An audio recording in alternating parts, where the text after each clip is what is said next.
2021 Florida 4-H Hall of Fame induction ceremony. Please feel free to enjoy your salads while we begin the program. My name is Lydia Ducanis, and this year I've served as the State Council President. Coming into this year, I knew that COVID would still be affecting our world and the way that we did our programming, but our incredible state didn't let that stop us from offering important and impactful opportunities for youth to grow and learn into the leaders of tomorrow. 4-H has been such an important part of my life, as it has been for thousands of youth before me and will be for thousands to come. And I know it sounds cheesy, but I really wouldn't be who I am without 4-H. And I know that when you give 4-H a chance, it changes your life in the best way possible, and we all just need to give it the opportunity to do that. We are so excited to have gathered today to celebrate the outstanding individuals who have helped make more than a century of 4-H success possible. I'd like to invite the State Council Sergeant at Arms, Lauda Manzueta, to the stage to lead us in our pledges.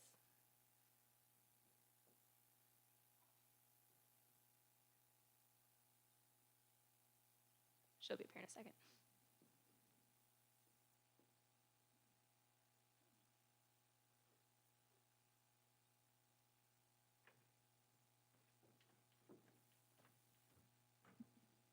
Pledge the American flag. I pledge allegiance to the flag of the United States of America and to the republic for which it stands, one nation, under God, indivisible, with liberty and justice for all. Pledge to 4-H. I pledge my head to clearer thinking, my heart to greater loyalty, my hands to larger service, and my health to better living. For my club, my community, my country, and my world. Thank you. Thank you, Lauda. I am pleased to now welcome Associate Dean for Extension and State Program Leader for 4-H Youth Development, Families and Communities, Dr. Michael Gutter. Dr. Gutter's educational background and research focus on family financial and research management has led him to develop a number of financial outreach projects for youth and families. After serving for more than a decade as a state specialist in Wisconsin and Florida, he joined the Dean's office in 2015. We appreciate Dr. Gutter's leadership and support for Florida 4-H.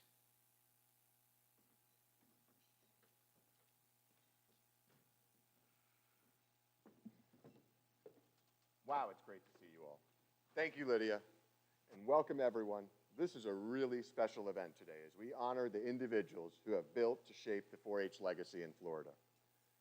4-H is an amazing family, and I know you all know that well. Filled with dedicated youth, volunteers, professionals, leaders, advocates, and supporters. And I want to thank each of you here for being a part of this family. I'm grateful to work alongside each and every one of you. It is great, though, as we get together to kick off our final day of 4-H University this summer. With us now are both outgoing and incoming members of our State Council officer team and the 2021 4-H University Leadership Committee. I hope you all know that you fill us with pride and optimism for the future.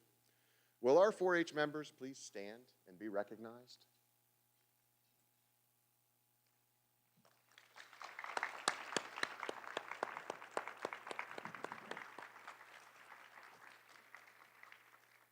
Thank you. A heartfelt thank you also to our dedicated volunteers who give of their time and resources.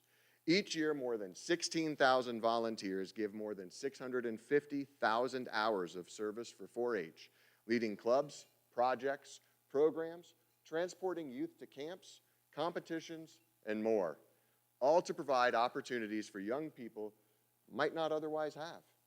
And without you, the 4-H program would not be possible.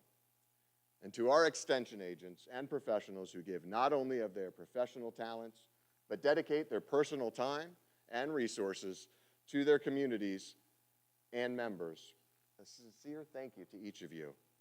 And if you are a 4-H professional or volunteer, please stand and be recognized.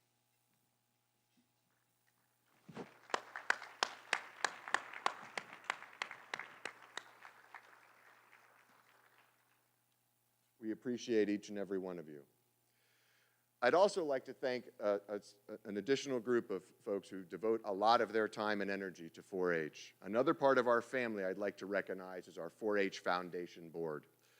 This group of volunteer leaders serves the statewide 4-H program with a shared goal of stewarding and growing resources for 4-H. Will the 4-H Foundation board members, led by President Whitney Ellis, please stand and be recognized for your service?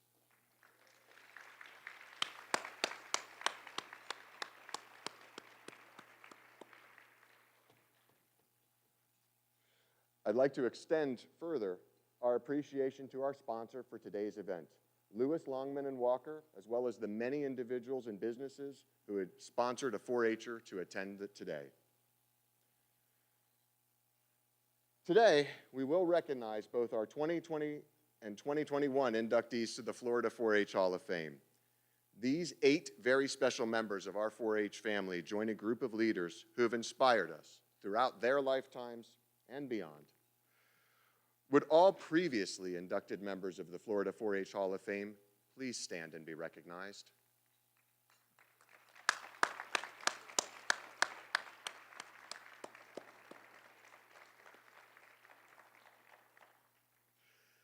Together we celebrate both our past and the future. These leaders have shaped for generations of 4-H'ers in Florida. We're inspired by their legacies to carry forward in our mission to make the best better. It is their investment of talent and resources that brought us to today and allows us to share 4-H with the next generation, including our young leaders here seated with us today. Lydia, I'd like to offer our gratitude and appreciation to you and your leadership team for your commitment to your fellow 4-H members and building on this legacy. I continue to be impressed, but not surprised by the innovation and resilience you all demonstrate in the face of uncertainty. In recognition of your service to Florida 4-H, I'd like to present you the 2021 Presidential Scholarship. Lydia, thank you for your service and congratulations.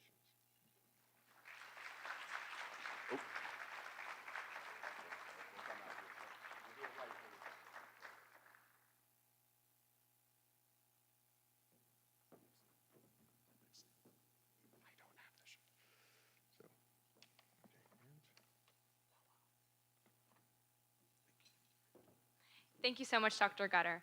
It's been an honor to serve Florida 4-H this year. I've learned so much from every single youth and adult that I've had the privilege of working with, and there's no other way I would have wanted to spend my senior year than serving the program that's taught me and given me so much. Now, before we begin our meal, I would like to take a moment and reflect on our many blessings and pause to express our thankfulness. We are thankful for the good things we have in this life and the opportunity we have to make something bigger than ourselves. We appreciate this chance to make new friends and renew acquaintances. We are grateful for those who are of the land and who care for our environment, for the richness of this country and the diversity of its people. We pause to honor our military personnel who leave their families and travel across the world to secure our safety. We respect the quality of our professionals and youth who strive for excellence, and our volunteers and our partners who speak with more than just words. Thank you. As we begin and end our meal, we will be sharing videos honoring our 2020 inductees to the Florida 4-H Hall of Fame. As you begin lunch, please enjoy our first 2 2020 inductee videos. Thank you.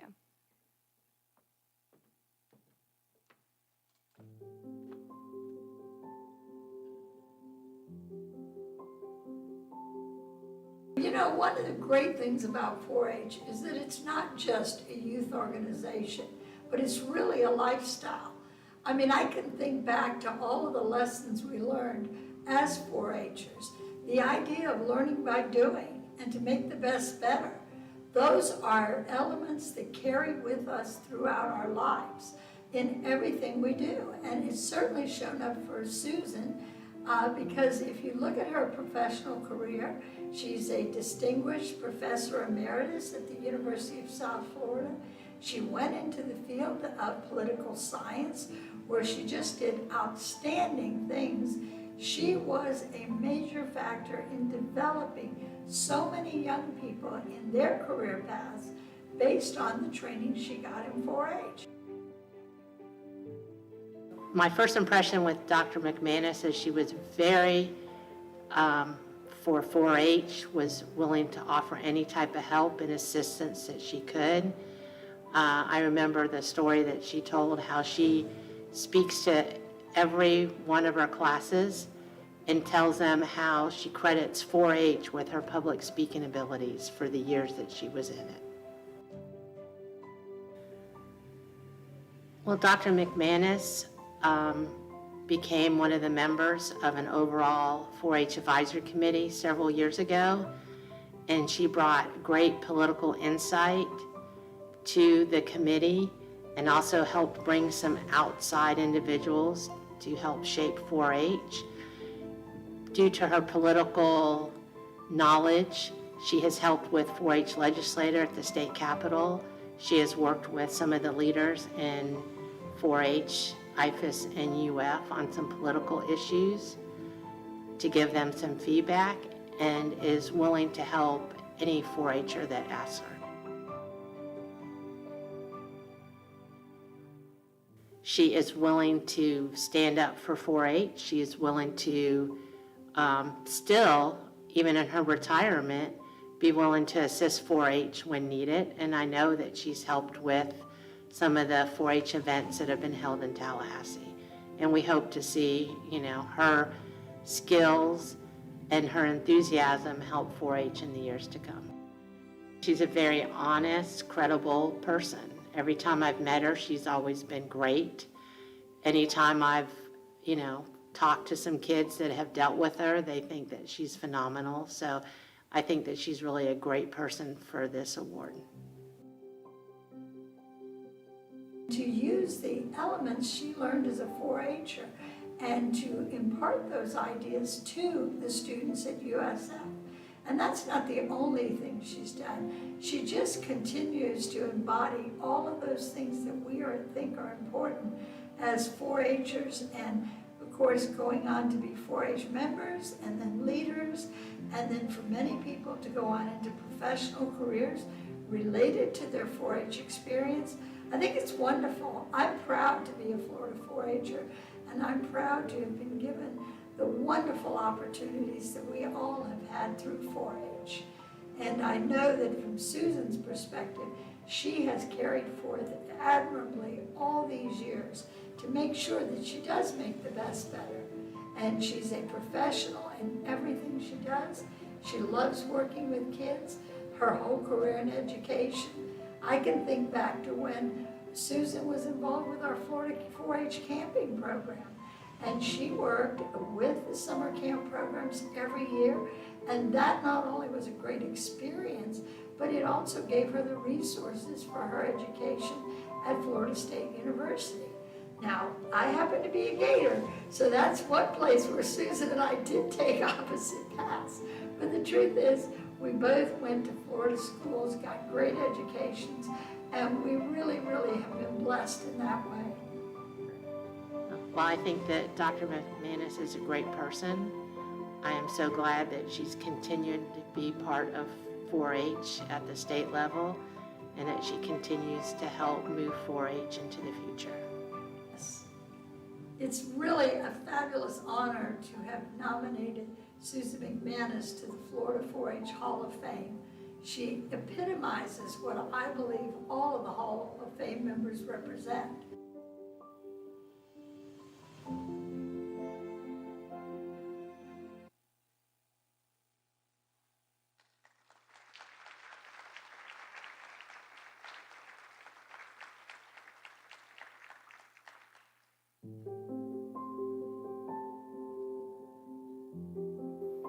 I have known Kim Massagee for about 16 or 17 years when the family moved to the Alachua County area from South Florida, and she became a 4-H volunteer. I nominated Kim because her love for kids and livestock, her dedication to our Alachua County 4-H program, and not only Alachua County, but around the state. She carried kids to the State Dairy Show in Orlando. She would go to State Fair in Tampa. She went to North Florida Fair in Tallahassee and Jacksonville. I'd always said that Kim drove an excursion, and it was either full of kids or full of chickens or both. So she just had a heart for youth. Miss Kim was more than deserving of this award. If you think of what an iconic 4-H leader is, my example for that would be Miss Kim. Someone who really lives and breathes what the program is all about. Really giving back to the kids, caring about the kids, and not just teaching them about how to raise an animal or do a certain skill, but she really was all about the whole person and developing them. And a lot of her 4-Hers too, they were with her from the time they were clover buds to seniors, and she really saw them through. And the impact she had on those 4-Hers for many generations is really it's so admirable. You just don't see it very often. Like I said, whenever you think of that iconic 4-H leader, traditional 4-H club, she would spot on be the definition for it. The impact that Miss Kim left, it won't go away. Her legacy lives on all the kids that she taught throughout the years and that she impacted. And so I just felt like we all kind of owed it to her to give her this recognition, and also her family. They all sacrificed and gave so much to the 4-H program that I really feel like she truly deserves to be in the Hall of Fame. I think it takes a special person to work with kids. It takes a special person to be a 4-H volunteer. You've got to have a strong desire, a strong heart, and Kim had that. She was important to Alachua County 4-H because she meant a lot to a lot of kids. Because some of them, she was the mom that they may not have. She also gave them an opportunity that some kids may not ever get.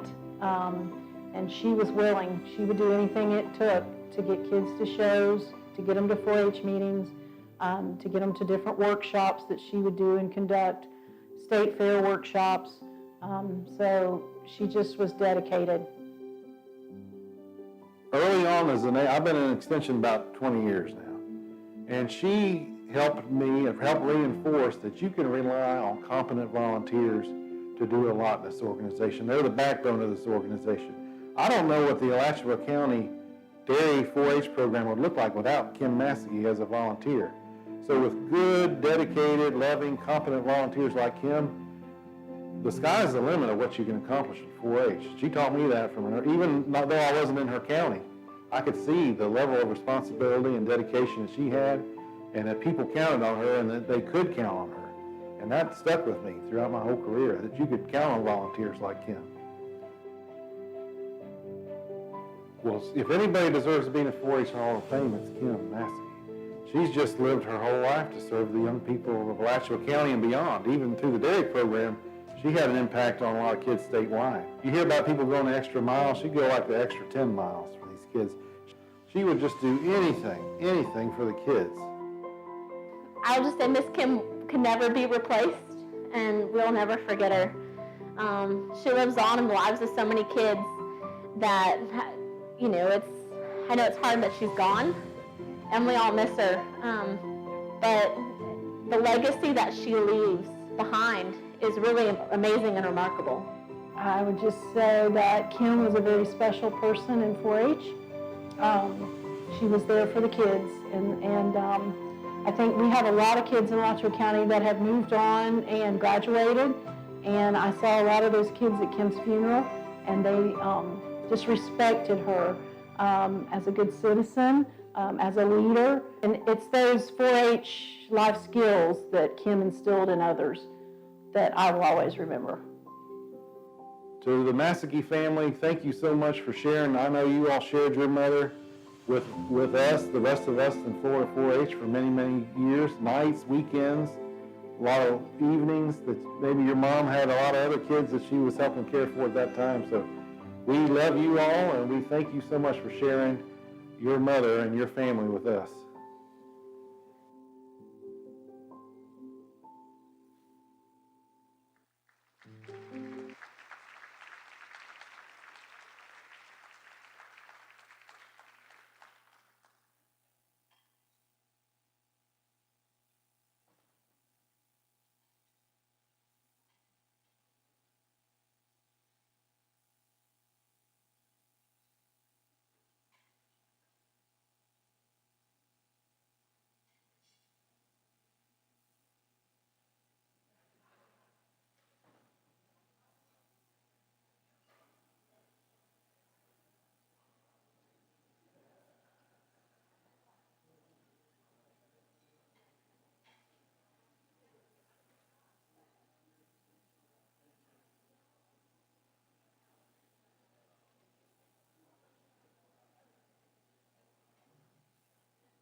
Vicki Merriweather was already a leader when I came, and I was here for 38 years. So she's been a leader for more than 40 years here.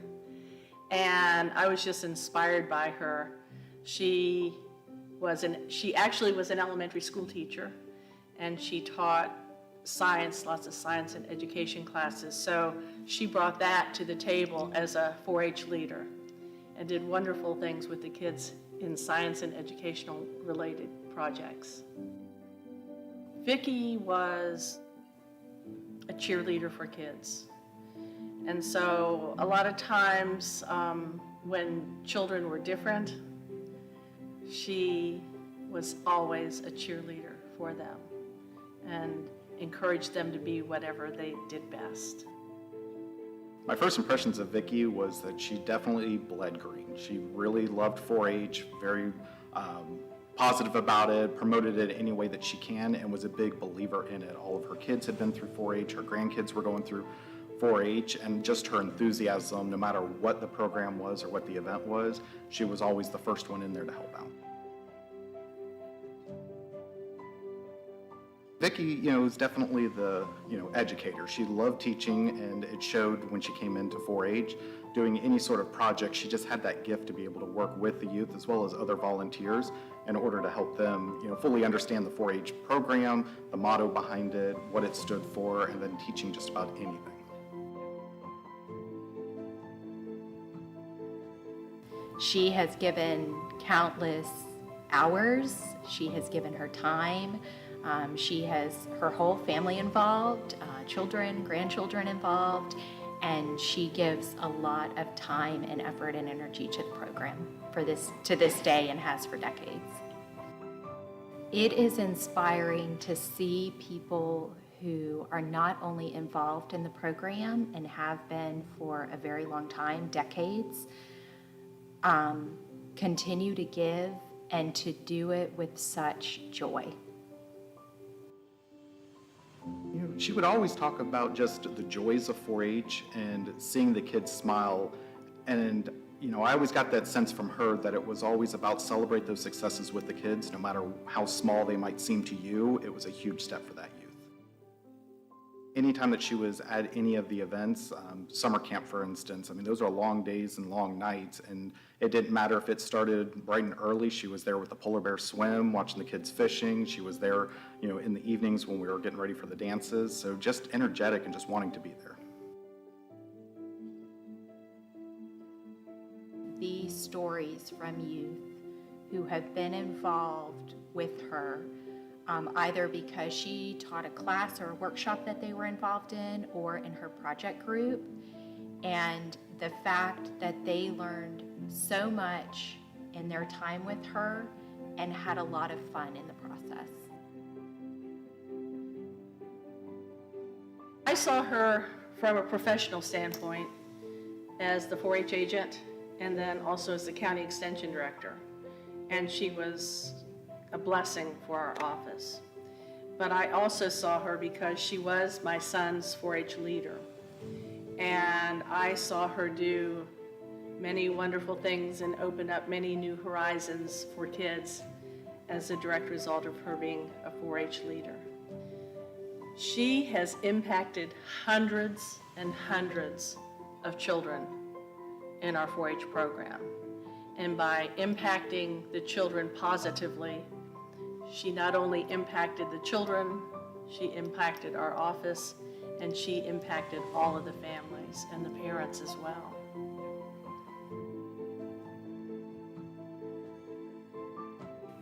Vicki deserves this recognition because of her dedication to the program and the fact that she continually gives and continues to give. I think Vicki deserves this recognition just because, as I said before, she bleeds green. Everything about 4-H she stands behind. She's been involved through the years of her children, through the years of her grandchildren, and is even still sticking around as the last grandchildren are growing up through the program. She's still coming back and helping out as much as she can. Vicki Merriweather, we're proud of you. You deserve that award. Congratulations. Nobody deserves it better than you, and we're all really happy here that that you got it. Kids around the world will be happy that you have affected that you got it.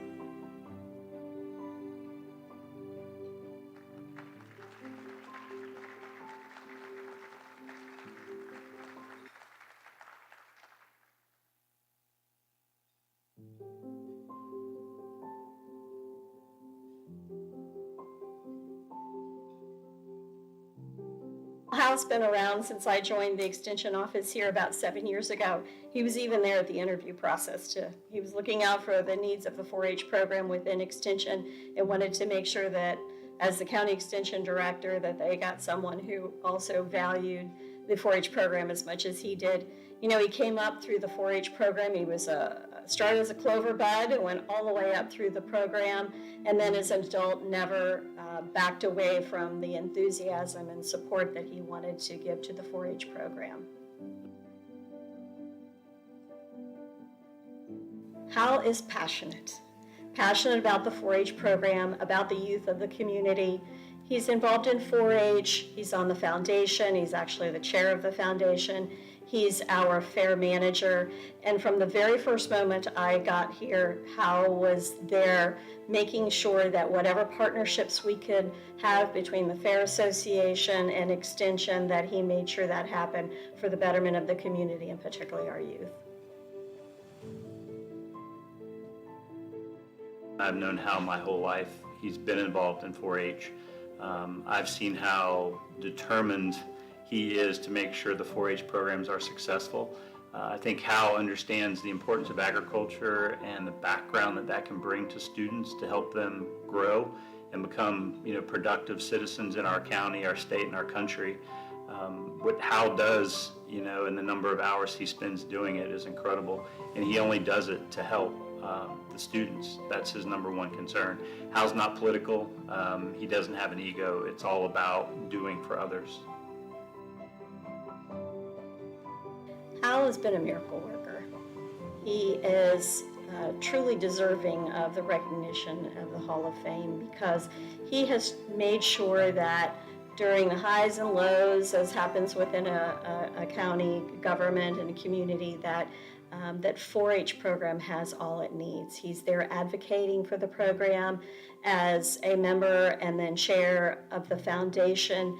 Hal made sure that there was a steady funding stream so that traditional 4-H clubs had money that they needed, in school enrichment, and importantly, and a little more recently, that there were college scholarships given to 4-H youth who were strong participants, even to school trade schools, so that youth that wanted to pursue that avenue would be able to get a little bit of extra support in addition to that 4-H experience that helped, give them that strong foundation. To be there for the students, to provide, whether it's a facility to have events, whether it's judging contests, whether it's the livestock show, Hal's involved and he's there. It's more about the involvement that he has on a day-to-day basis. But getting out in the community and helping raise money to support the programs is big as well. Hal is honest as the day is long. If he tells you something's going to happen, it's going to happen. He's a hard worker, which I think is a great character attribute. And he basically, shows the students or the kids, I like to call them kids, what hard work and determination can do.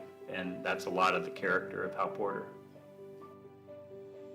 It's a huge impact on 4-H. One of the things that Hal does, and he does a really good job, is keeping the community, businesses, and the individuals in the community very supportive of 4-H, whether it was with the livestock show or a tractor pull or some other event to help raise money for 4-H. Hal's been very big on that, as well as being someone who likes to mentor the 4-H students.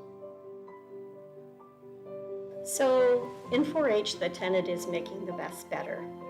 And Hal really embodies that. He's always, if there is an obstacle, he will find a way over it or around it or to blow it up. He is always there trying to make sure that there is a way that 4-H youth can benefit from opportunities and from learning within our community. And so that passion just is always coming through in Hal.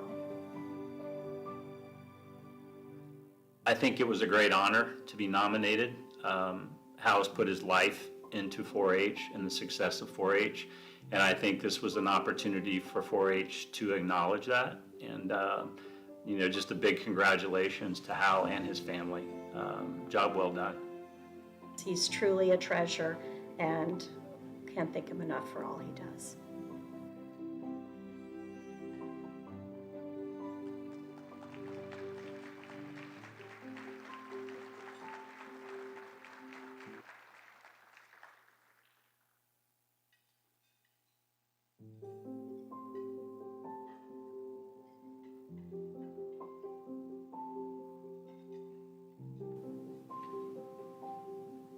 My first impression of Mr. Sellers was that he was just a very caring, loving, and compassionate leader. He would always take the time to explain any questions you had, and if you had made any mistakes, he wouldn't scold you for them. He would correct them and tell you why you were wrong for what you did. I think what makes Mr. Sellers unique is his way of teaching. Every time he wanted to teach a lesson, he would tell a story about either how he messed up doing something or about how he did something. It would always be very, very intriguing, whether it was about history or anything. And whenever he tells these stories, it makes you want to listen. And when you want to listen, it seems that you learn better. So he's just a very, very good teacher in that way.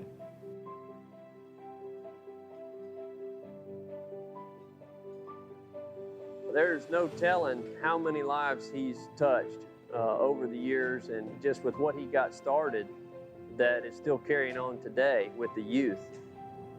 And that's just the 4-H side of things in the Sharpshooters Club.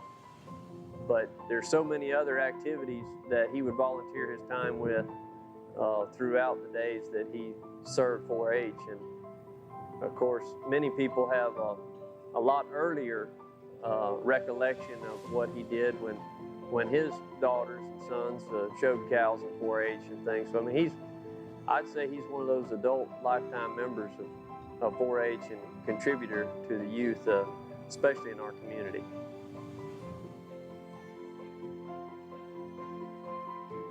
I think one of the main things Mr. Sellers did that really improved Florida 4-H and Okeechobee 4-H in particular is getting kids to understand shooting sports and also training them as leaders and capable members of Florida 4-H. And that's a really big thing. He was a very good role model to a lot of people.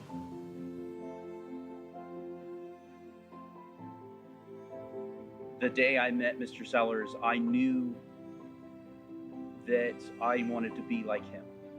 He was a good man. He was a leader. He was a respected person. And if I could even be just a little bit like him, then I thought I would be in a good place. And I took that and ran with it. As I grew up, I just had to learn more and more from him, and he changed me forever. I wouldn't be the man I am today if it hadn't been for Mr. Sellers. Don Sellers is extremely important to 4-H because he lived the motto to make the best better, and he also just exemplified a lot of the pledge, the 4-H pledge, and he just believed in what it stood for, and he believed in setting that as an example for all the youth to follow. So as a leader, you know, he was a great role model for all of us that got to learn under his advisement. Mr. Sellers is a shining example of what 4-H leadership is. And I think that's why he is so important to the program. I feel like Don Sellers deserves to be honored in this way just for that selflessness, that just giving of his time, never expecting anything in return. And it didn't matter who you were, boy or girl, sex or race didn't matter. Just he would always spend the extra time it took. If somebody had a question, he was willing to give and serve them. It didn't matter what time of day or night, if they wanted to learn, if they had a question, or if they needed help with something, he was always willing to help and share. He is so willing, or he was so willing to enlighten you, and it was a pleasure to learn from him. And you know, a few hours alone in a car with him, you could learn so many things that just probably wouldn't sink in if they were coming from anywhere else. He not only was he good at being a teacher, he made you want to learn. I'd just like to say that it's good to know that a guy like him is getting honored well and right, and just a great family man, a Christian that, you know, led his family and touched all the lives around him in the same way that a God-loving and a God-fearing man ought to. And to have that as a role model in my life is pretty important.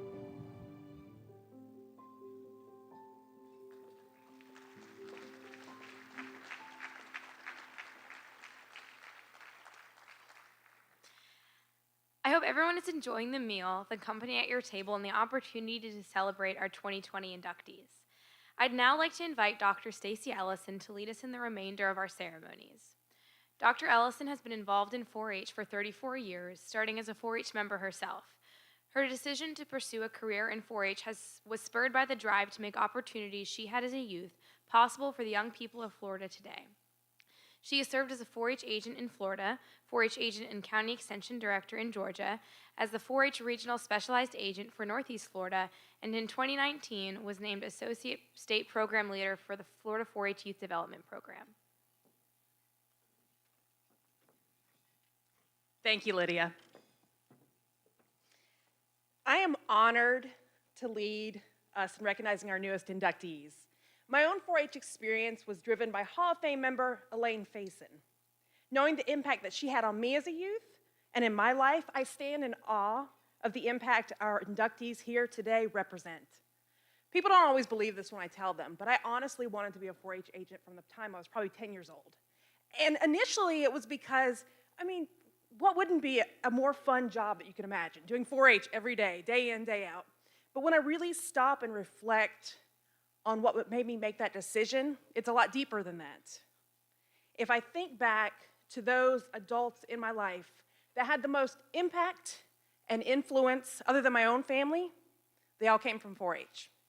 They were my 4-H agent, my 4-H program assistant, my 4-H club leader. It was the 4-H volunteers from other counties, because as we all know, 4-H is both widespread and very close-knit. And so it is an incredible honor to be able to induct this year's class of Hall of Fame. You know, the thing that makes a 4-H professional or volunteer so special is their ability to really notice a child. I can think back now and think about when I was a child, and that was the first time being in 4-H that I ever felt really noticed by anyone outside of my family. And to be really noticed, to be really seen, is an incredibly empowering feeling. And so thank you, all of you, for seeing the youth, and we're very happy to see you here tonight. The Florida 4-H Hall of Fame was established in 2002 during 4-H's National Centennial Year. Its purpose is to honor and recognize individuals who have helped to make the best better with their outstanding contributions to the Florida 4-H program and beyond. Members of the Hall of Fame include 4-H alumni, volunteers, extension professionals, and supporters.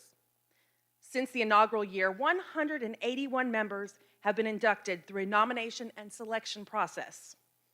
I'd like to now invite Dr. Gutter and Florida 4-H Foundation President, Mrs. Whitney Ellis, on stage to recognize today's honorees.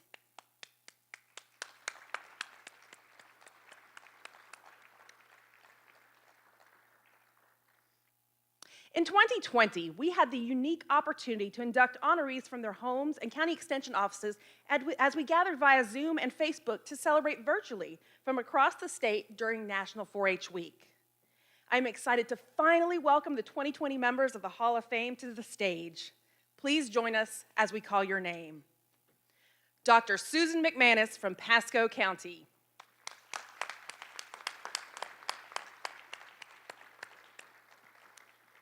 The family of Kim Massagee of Alachua County.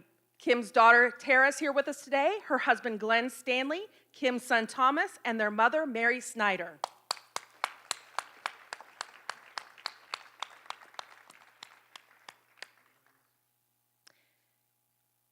Vicki Merriweather of Seminole County.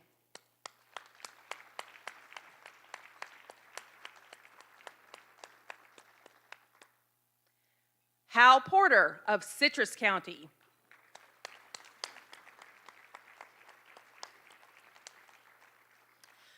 The family of Mr. Don Sellers was not able to be here today, but we extend our congratulations to them in Okeechobee and Palm Beach counties. And today, longtime friend Diane Spann is here with us on behalf of Mr. Sellers.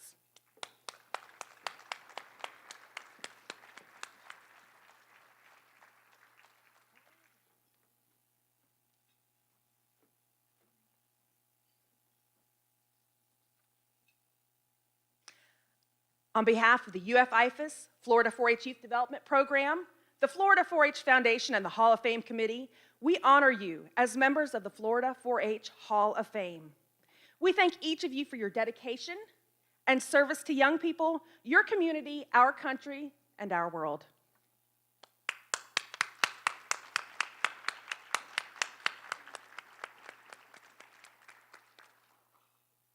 Thank you.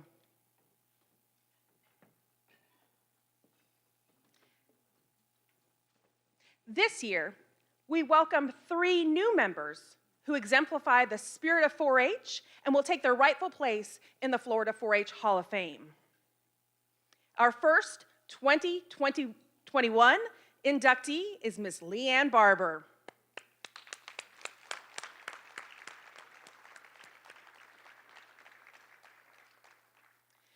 Leanne was nominated by Karen Rice David and Elizabeth Lavley. Leanne is a champion for the 4-H mission and the principles she learned as a youth in her county as a club leader, county volunteer, and community nonprofit leader, and is a member of the Florida 4-H Foundation Board. She serves all purposes with tenacity and commitment. Because of this, Broward County 4-H has been able to fund and maintain an annual county fair, as well as many other 4-H programs. She is an outspoken advocate for cultivating opportunities for youth, especially in urban areas, and leads by example as she empowers young people to be true leaders in their community today and in the future.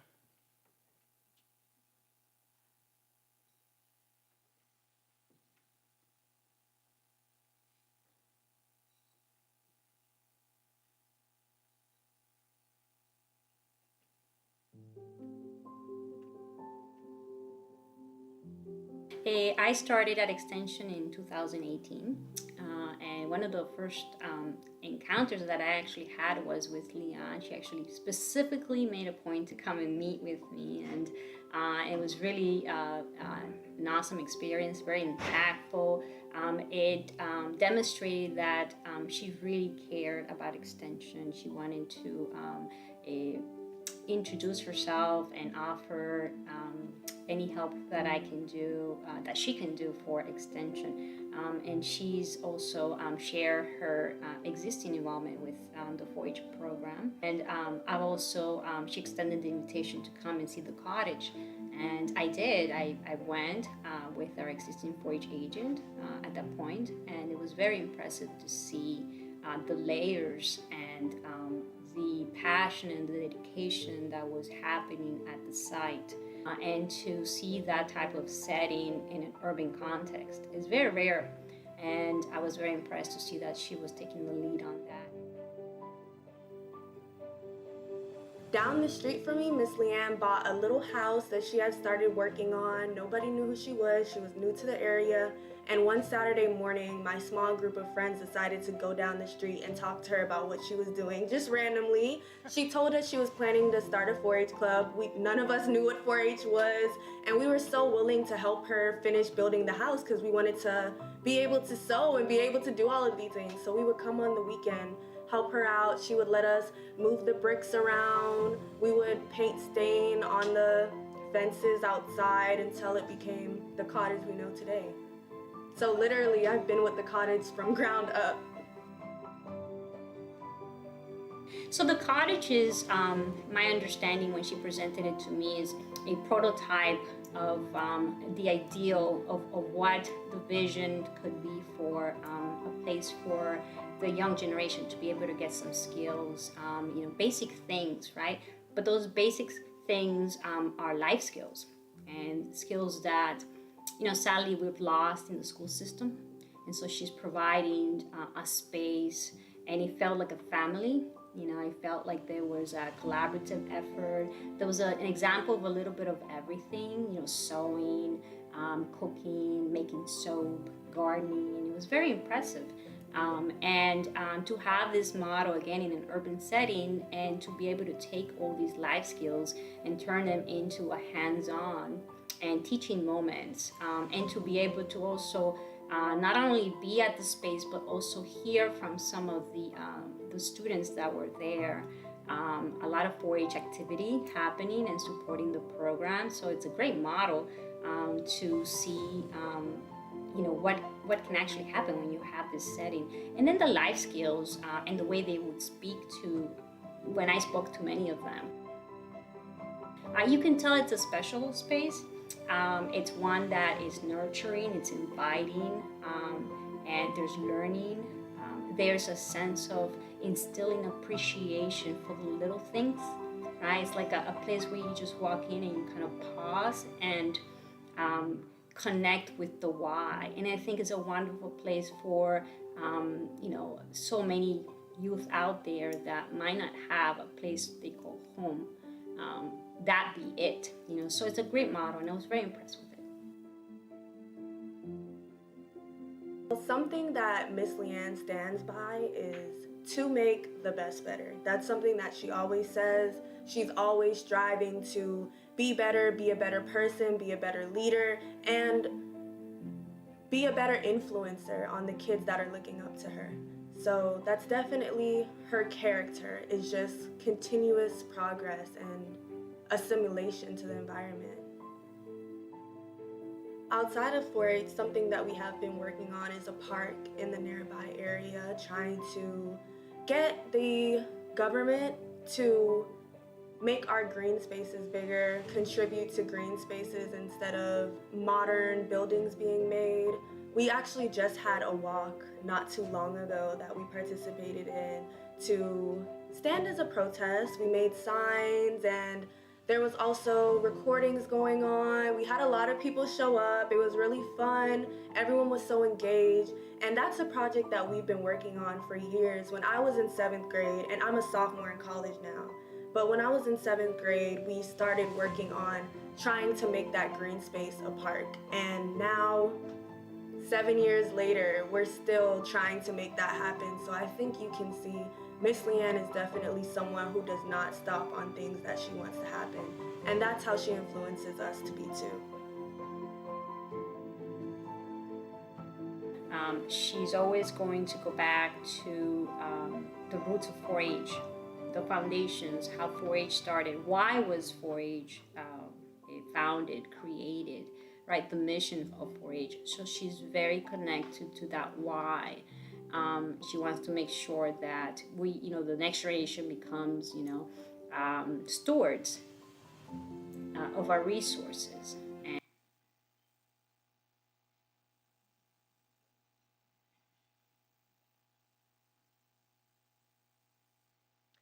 We will give it just a moment to see if we can get that back up and running.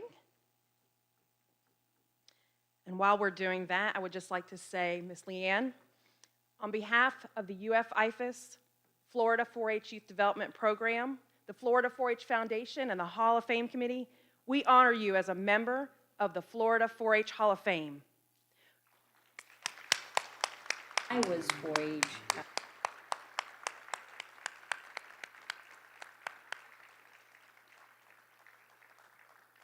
We sincerely thank you for your dedication and service to young people, your community, and the ideals of 4-H.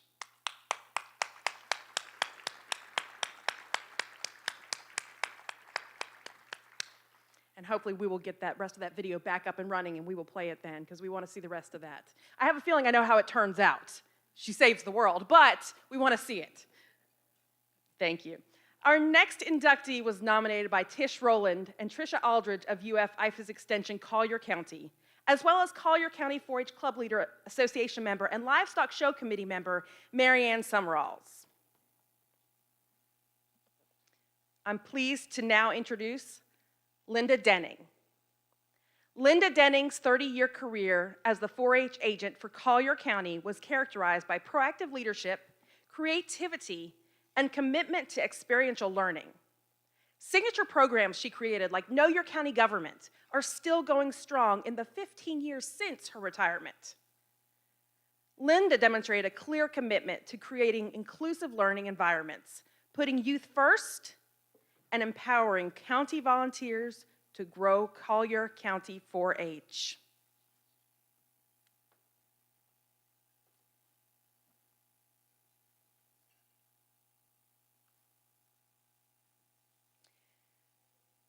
While we're working on video, we'll go ahead and place your medallion.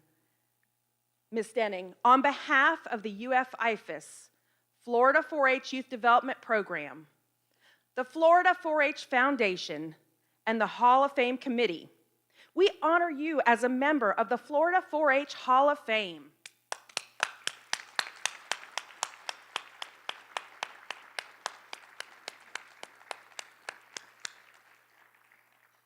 We thank you sincerely for your dedication and service to young people, your community, and the ideals of 4-H. Thank you, Mrs. Denning.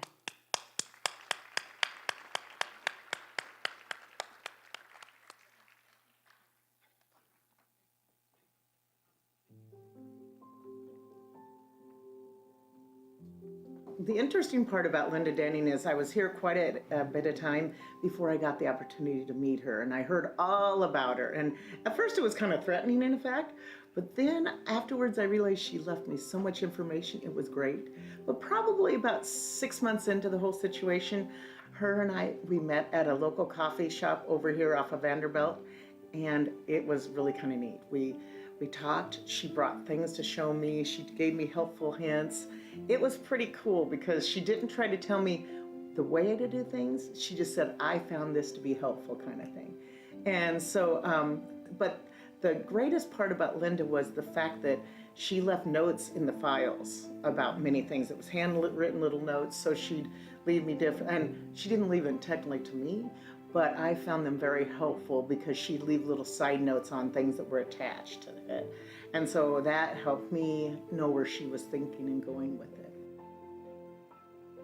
You know, when I met her, I think that she's a person that kind of takes everything in and then speaks, where she pauses and she speaks and she takes everything in. I didn't see her as a person that's just going to jump in on those things. I think she kind of assesses the whole situation and then comes in and makes a real educated talking situation where I can be kind of get involved and jump in on things. I saw that about her. She didn't seem that with me. She didn't try to overpower me in any way. She's a really easygoing person. She enjoys life from all understandings I've had of her. And she's very organized. I would have said that about her. She definitely trained the two outreach coordinators very well because they're very organized. So in 2004, Linda Denning had a grant from United Way for a outreach coordinator. And I was a leader. I'd been a leader for quite a while now. My kids were older. I think my son was already starting high school. My daughter was in middle school. And so I had time. So I answered the email and I said, I'd like to do that. I'd like to apply for that.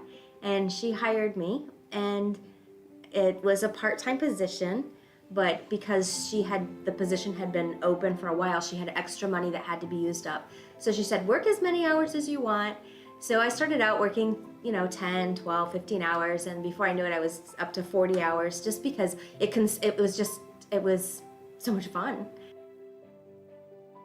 I met Linda Denning, I believe it was 1998, right when I was coming out of the University of Florida. My first job out of college, I was the livestock and agriculture extension agent in Collier County, and Linda was a 4-H agent. She'd been the 4-H agent for years down there. Linda was a hard worker, and she had a passion for children, and in particular, teaching kids to be leaders, local leaders and beyond. She taught them all about she had a program called Know Your County Government. It was so impressive, and I took elements of that and used later on in my career. I kind of learned from Linda, but she would teach the kids all about the local government structure in preparation for 4-H legislatures. She didn't just send them to Ledge and learn about state government. She prepared them ahead of time about the local Collier County government, the structure, the county commission, county administrator, all that stuff, way ahead of time before sending them to Ledge. So those kids were well prepared in their leadership, and I was always impressed. But Linda had in mind what they were going to be when they were adults and how they would prosper and thrive as adults. I think the biggest impact with Know Your County Government is that youth learn at an early age how important it is to become civically involved, especially at the local government level, because those are the decisions that are being made that affect their lives every day. And I think that's what Linda wanted youth to know, that yes, you have a right to vote, but don't forget to vote locally, because those are the things that are going to impact you every day of your life. I also think the other impact that the Know Your County Government program had on youth was that it opened up career choices that they had no idea existed. She had a big program, a lot of youth in her program, but she treated them all not as like a number on a report. She treated them all like individuals, and the volunteers the same way. They all they were all individuals to her that she treated equally, and they all had important needs, and she met those needs. I would say the biggest impact she had in my mind was just helping those young people prepare for a positive future, and in particular, their communication, citizenship, and leadership. She was excellent at those things with kids. I mean, it struck me, even as a young, not very far from out of college, working with her, it struck me how well she was at preparing young people to see a positive future and to be able to put goals in place to start working towards that future. Linda has a gift of being able to, like I said, listen, value people, and she has a gift of, if she believes in something, she's going to fight for it. And she did fight for things that she believed. When it came to the kids, the youth that she served, if she felt that something was unfair or something should be changed, she would take the steps to make the change or support the people that were taking the steps to advocate and make the changes. Well, I'd like to thank Linda for positively influencing not only all the kids that she worked with over the years, but she may not realize this, but she influenced a young livestock agent to kind of make a decision to go into 4-H work.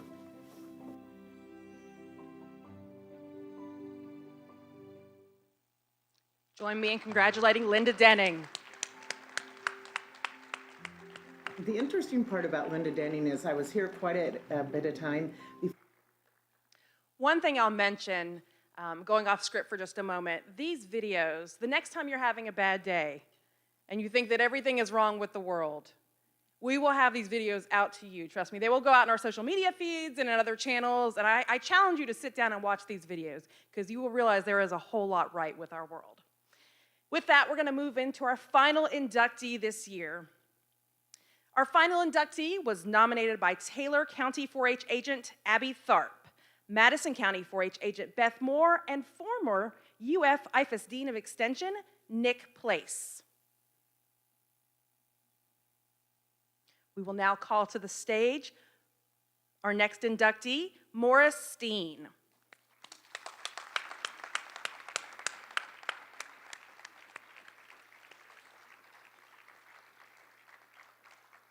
Mr. Morris Steen credits his success to the skills he learned as a 4-H'er in Taylor County under the leadership of his agent and fellow Hall of Fame member, Mr. Henry Davis. Morris has exemplified the 4-H pledge of hands to larger service throughout his career as a naval aviator, president of North Florida College, and volunteer for 4-H, championing his county 4-H programs and 4-H Camp Cherry Lake in his community and beyond.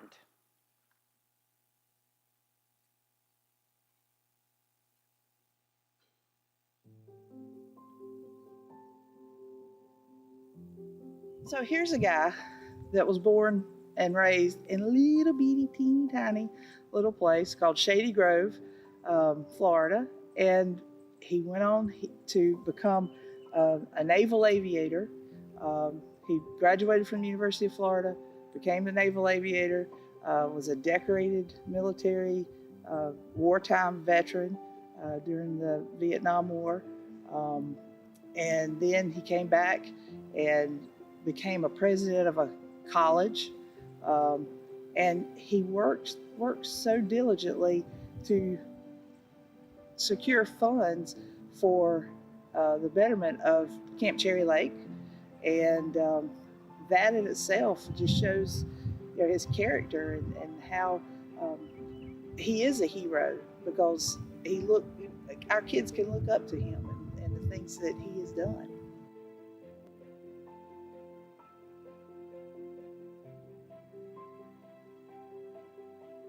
I think that him becoming the president of North Florida College speaks for the community that he was a product of. So not only did he get a solid foundation in education in Taylor County, he went on to leverage and utilize his skill sets to benefit the North Florida Community College. And when you think of the impacts that makes in rural counties, people want to speak to someone that's like them, that they know, that's relatable, that's approachable. And so the impacts of his presidency reach out to not just Taylor County, but to Madison, to Suwannee, to Lafayette. And it's just, it was a really good move on the university's part to make him president. I think I've known Morris all my life. The earliest memory I have of his family was when I was probably 3 or 4 years old. My dad was the county extension agent, and he became good friends with Morris's mom and dad, and we had gone to visit them. And then I got to see Morris and his brothers when they come to 4-H camp. And even though they were tall, gangly high school boys, they would come over and ask this 4-year-old to dance, and I would stand on his feet and dance. And it was a favorite memory of mine. Honest, dependable, just a outstanding human being. He is determined. He cares about people. I think that's probably the best attribute I could tell about him, is that he cares about people. He cares about kids. He cares about his community. So he's a caring person. He's an advocate for 4-H. He likes to pursue things and take action and get the job done. And that's what I got to witness as I watched him go out and solicit funding for Camp Cherry Lake. He was a person, even at a young age, of great integrity, a young man that you could count on, that was a man of his word, that did the best that he could in everything he did. And as he's gotten older, he's been involved in 4-H across the board, you know, not just one area, not one county, but probably the whole Northeast. And when they were talking about doing the renovations on the pavilion, he was the one that stepped up and said, "I'll take charge." I couldn't think of someone that would be more deserving of being in the 4-H Hall of Fame than Mr. Steen. From watching him as a small child, you know, the whole full circle of service above self, and then what he has done to continue to impact Florida 4-H is something that will remain with me always. Over the years, the most appreciative thing that I have of Morris is that as my dad grew older, he never forgot that Dad was his mentor. He never forgot. And he says to this day, when I thank him for something, he'll say, I stood on the shoulders of those that came before me, your dad. And I think back as a little girl, standing on his feet, dancing in a pavilion that now he worked so hard to have it named after my mom and dad. It's kind of come full circle, and he has been such a positive influence and example in my life. He has certainly been someone that I now, instead of standing on his shoulders, are trying to follow his footsteps.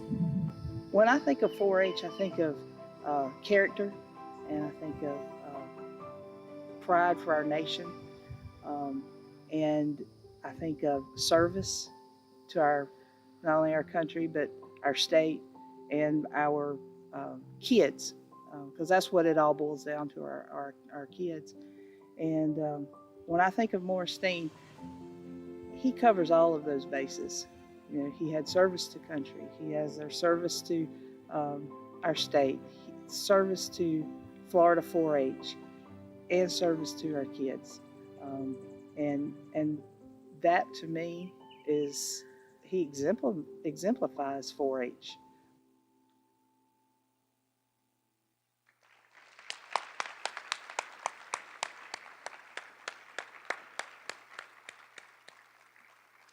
Mr. Morris Steen, on behalf of the UF-IFAS, Florida 4-H Youth Development Program, the Florida 4-H Foundation, and the Hall of Fame Committee, we honor you as a member of the Florida 4-H Hall of Fame. We thank you for your dedication and service to young people, your community, and the ideals of 4-H.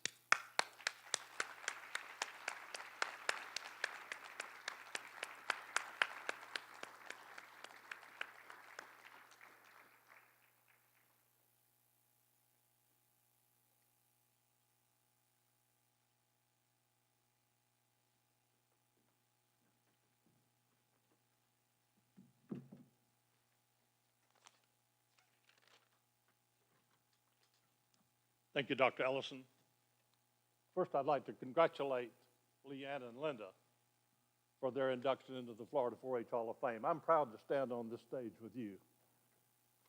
Second, I'm humbled and honored to stand on the shoulders of my lifelong mentor, Mr. Henry Davis, a Shady Grove principal and 4-H leader, Mrs. Doris Lewis, and Mr. Steiner Kirsch, my first county agent, who introduced me to 4-H at age 10.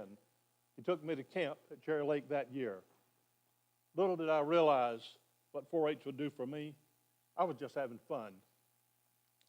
I'd like to thank 4-H Extension agents Ms. Abby Tharp, Ms. Beth Moore, and Dr. Nick Place, former UF-IFAS Dean of Extension and current Dean of Agriculture at the University of Georgia, for their support in raising the visibility of our 4-H camps and for their nominating me for this honor. Ms. Kaylin Hilton, UF-IFAS 4-H Development, has done the heavy lifting in advancing and improving the camps, along with the IFAS staff and the Florida 4-H Foundation Board. Thank you all for your extraordinary effort. 4-H is youth development. With my family today is Ms. Sandra Quick, daughter of Henry Davis and Nell Davis. Also a special guest, Mrs. Dolores Jones, former Hall of Famer from Madison County. Mrs. Jones, there you are.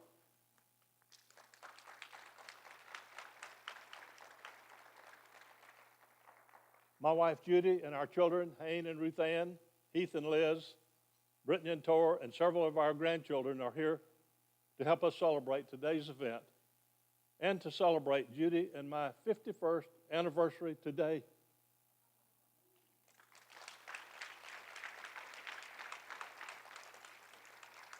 51 years ago at this very hour, we got married.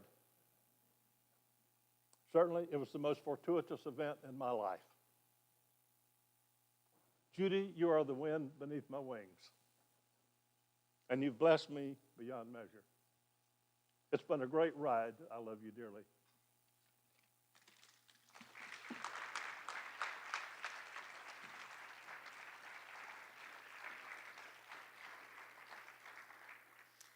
And a personal note to all of last year's and this year's Hall of Fame inductees, on behalf of the 200,000 young people in Florida 4-H and the 1 out of 7 adults in the nation who are like myself, a 4-H alum who has been deeply impacted by you, thank you.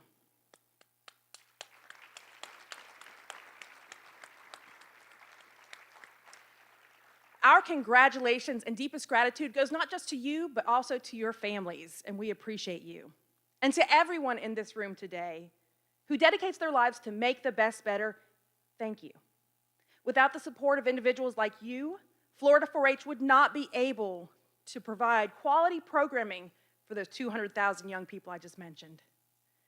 We recognize the time and commitment you invest in the development of young people across the state, and we commend you. Thank you. And at this time, we invite all of you to celebrate with us a little more. Please feel free to join us in the Ryan Ballroom on level 3 for the 2021 Share the Fun contest. And then we'll return right here at 3:30 for the 2021 Youth Awards ceremony, including scholarships, award trips, and our state officer inductions. As you exit today, please pick up a token of appreciation, a handmade gift from Made in Broward. These natural products were created by Broward County 4-H members, you saw some of them speaking earlier, who are participating in the Made in Broward program alongside Miss Leanne Barber. Thank you all for being here, and congratulations.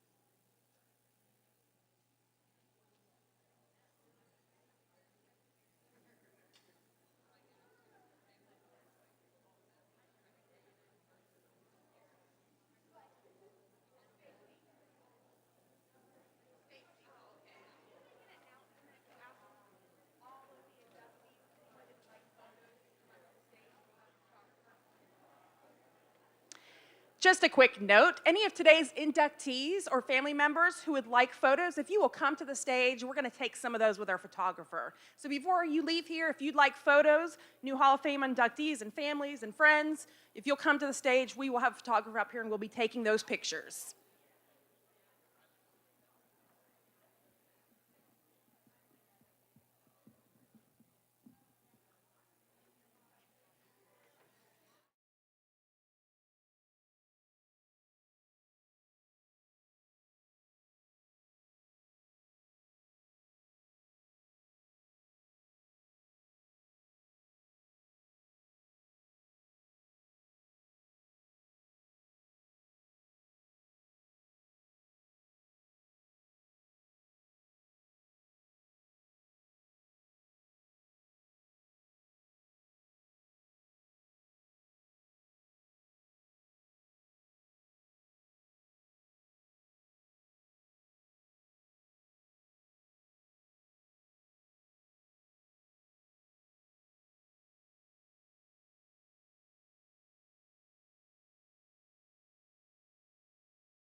Good afternoon, everyone. Welcome to Share the Fun and 4-H Competitive Events Awards Program. My name is Will Eubanks, and I am your Florida 4-H University Co-Chair and State Council Reporter. Hello, my name is Alyssa Pritchett, and I am one of the members of the 4-H University Committee. Thank you for joining us today. The committee has been working hard this year to put a program together that will be safe, enjoyable, and thankfully in person. We are your hosts for the 2021 Share the Fun competition and State 4-H Competitive Event Awards today. Alyssa is not kidding whenever she says that we have put in hard work. Our committee this year have planned not one, not two, but 3 different options for 4-H University this year, depending on what the year would look like. We are very happy to be together.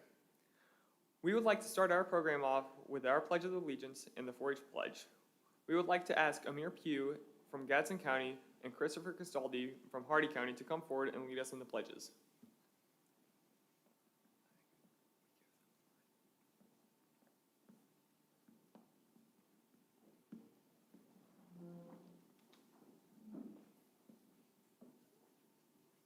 I pledge allegiance to the flag of the United States of America and to the republic for which it stands, one nation, under God, indivisible, with liberty and justice for all.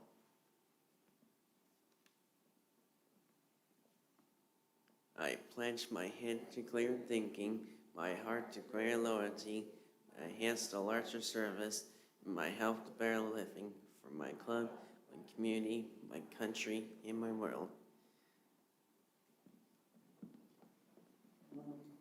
Thank you, Amir and Christopher. You may be seated at this time. Today, we are excited to have a special guest with us. At this time, I would like to ask Dr. Dean Turner to join us on stage, please. Dr. Elaine Turner serves as the Dean of the College and Agricultural Life Sciences. Dr. Turner has served in the Dean's office since 2005, first as the Interim Associate Dean and as the Permanent Associate Dean before being promoted to the Dean of the College in 2014. Dr. Turner received her undergraduate degree from Kansas State University and a master's and a doctorate degree from Purdue University. Dr. Turner has a strong background in the land-grant university system, having worked in 6 different land-grant universities. Prior to serving as the Dean of CALS, she served as a professor with both a teaching and an extension assignment in the Food Science and Human Nutrition Department. She has invested many hours in the leadership development of students and faculty and is a loyal supporter of Florida 4-H and Extension. Dean Turner, welcome to 4-H University. Thank you so much, and it's truly my pleasure to welcome you on behalf of the College of Agricultural and Life Sciences to the University of Florida today. Things look a little different for 4-H University, but like the great extension system that we are, you've made it work, you've been flexible, you've done things differently, and who knows, maybe you'll keep some of those new things for next year. But we're so excited that you were able to come and join us today. It's really a pleasure to represent the college to this group. We've got students, we've got parents and family members, we've got honorees, we've got upcoming award winners, so many talented people in the audience. And we've been able to share with you a little bit about the college through our ambassador team. 2 of our ambassadors, Bailey and Jenny, have been downstairs at the Grand Ballroom and will be back there at a table. So if you have any specific questions about the college or what it's like to be at the University of Florida, they are the experts. But I do want to encourage the students in the audience to think about us for your future academic plans. I know we have some scholarship winners out there who will be coming to the University of Florida, but for the rest of you to think about us in your future educational plans. Just about any kind of major that you can imagine, we offer in the college. We offer at the university, but then if you look at the college, we're almost as broad as what the university offers. We do everything from very basic molecular biology all the way through the biological sciences applied to plants and animals and people, through technology. We're investing in artificial intelligence, but we also do business and communities and families, education, communication, and leadership. So almost anything you can think about, we have to offer you. And whether that's for your first degree, your second or third degree, we would love to have you come and be with us in the College of Agricultural and Life Sciences. UF is on the move. We have the momentum it takes to tackle the world's critical challenges, And that's really what we focus on in the college, is preparing our students to tackle those critical challenges out there related to global food security, related to climate, related to water, related to all of those critical issues that we face in Florida, but around the world. Our students come out as leaders, and that's really what we focus on, is preparing them to be leaders and building on the foundation that you've started through 4-H. And we're so excited every time we have a 4-H student that chooses us to continue their education, because we know what they've already been invested in, what kind of skills they've already developed through 4-H, and we just want to take them from that level to the very next level. So thank you for coming. Thank you for investing your time first in 4-H, and then investing your time to come be here and be part of 4-H University. And then also, welcome to the University of Florida, to Gainesville. I hope you've had a wonderful day already, and I hope it just continues to be a wonderful day all throughout the evening. Thank you so much for letting me come.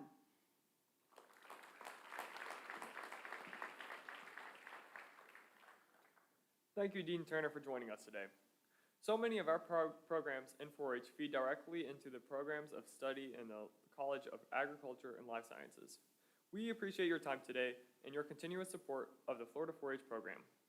Parents and members, there is an information desk outside the ballroom for you to check out about all the programs that the College of Agriculture and Life Sciences, or CALS as we like to call it, is right outside. Hey, Will, before we introduce today's performance, let's welcome everyone throughout the state who's watching live online on the Florida 4-H Facebook page and YouTube.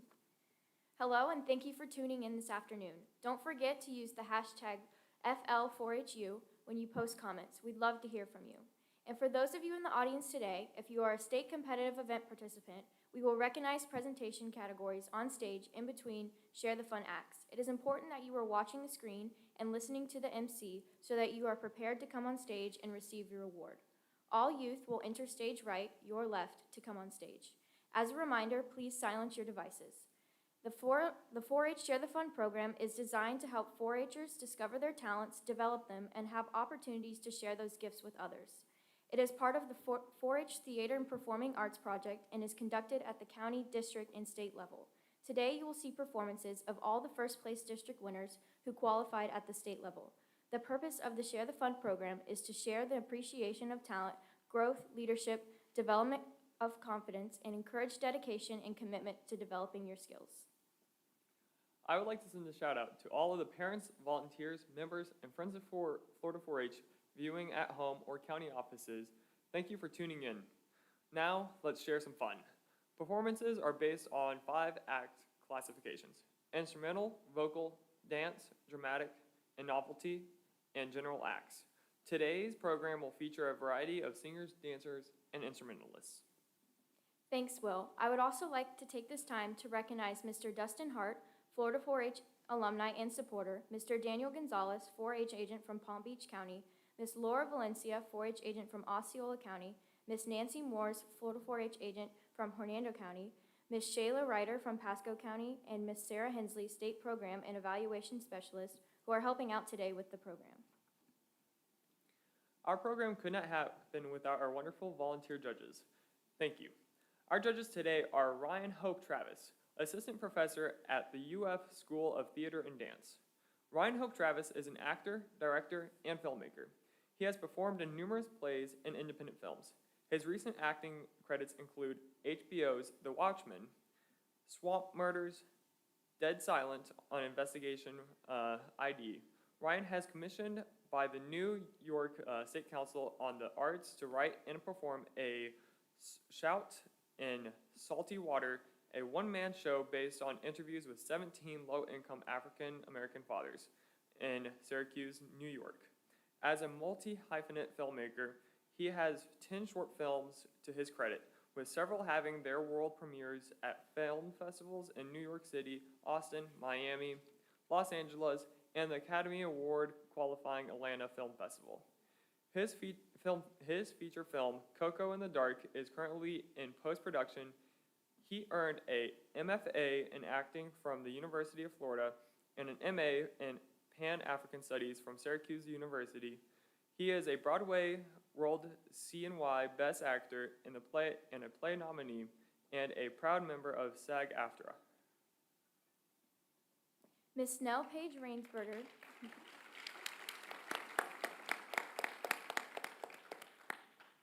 Miss Nell Page Rainsberger is our second judge. Nell's first foray with the Hippodrome was in 1974 production of Marat Sat. 47 years ago, and over 70 productions later, Nell is still acting at the Hippodrome, with her history placing her at all 3 locations. She was last seen on the Hippodrome main stage as Clara in The Miracle on South Division Street. Her past favorite productions include Ripcord, Vanya Sonia, Marcia and Spike, Good People, Sirens, Smell of the Kill, As Bees and Honey Drown, Dinner with Friends, Life X3, Sylvia, To Kill a Mockingbird, Les Liaisons Dangereuses, Still Magnolias, Suddenly Last Summer, A Christmas Carol, Vanities, and The Pursuit of Happiness. Nell appeared off-Broadway at the New York stages for EP Productions in Elvis People, and is the co-author of Coquina, a play that opened in New York City at the Harold Clurman Theater. Nell has been a member of the Actors Equity Association for over 36 years and is a proud member of the Hippodrome Acting Company. When Nell is not acting, she helps people buy and sell homes as a realtor for Caldwell Banking, MM Parish Realtors.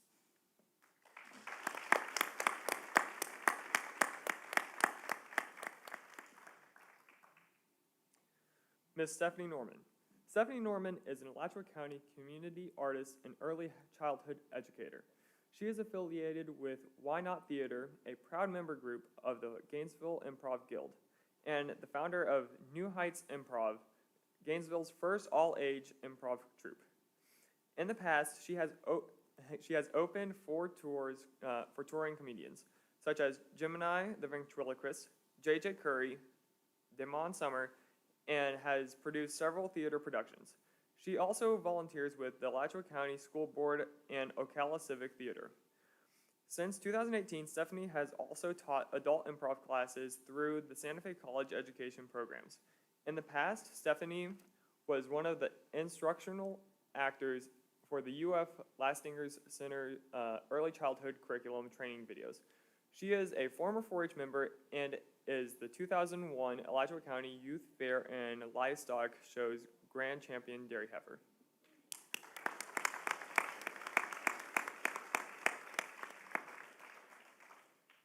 A huge thank you, judges, and thank you to everyone who has helped make today possible.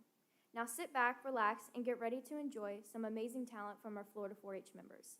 Our first performance is from Christopher Frank from Martin County. Christopher cannot be here with us today, so he has submitted his performance via video. Christopher is performing a saxophone melody of old-time rock and roll in the Still of the Night and Cry Me a River.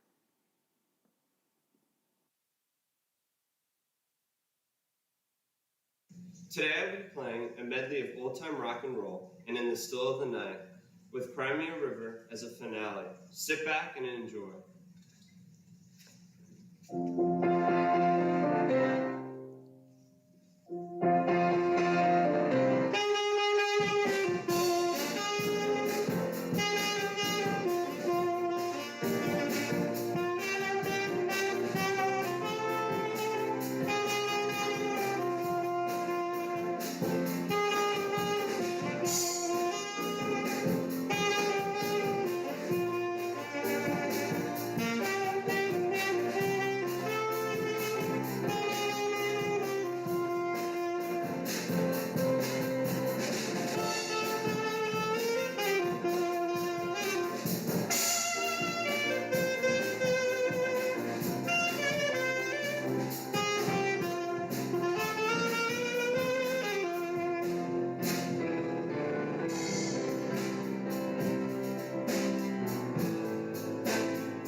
That was great. And for those of you who do not usually come to share the fun, Today I've been playing a medley of okay, back on track. For those of you who do not usually come to share the fun, one of our traditions is to have corny jokes throughout the event. And since we cannot break tradition, hey, Allie, why didn't the skeleton ride the roller coaster? Why? Because he didn't have any guts. I got a follow-up one too. And why didn't the skeleton go to the movies? I don't know. Why, Will? Because he had no body to go with.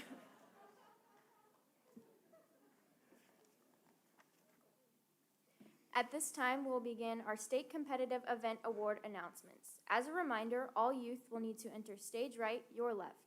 Please pay close attention to the category as it is called and make your way backstage. This afternoon, both Dr. Michael Gutter, the Associate Dean and State 4-H Program Leader, along with Dr. Stacy Ellison, our Associate State 4-H Program Leader, will present our awards. Our first category is Small Animals and Pets. As I call your name, if you are here, please join us on stage. Guests, please hold your applause until the end so our members can hear their name called.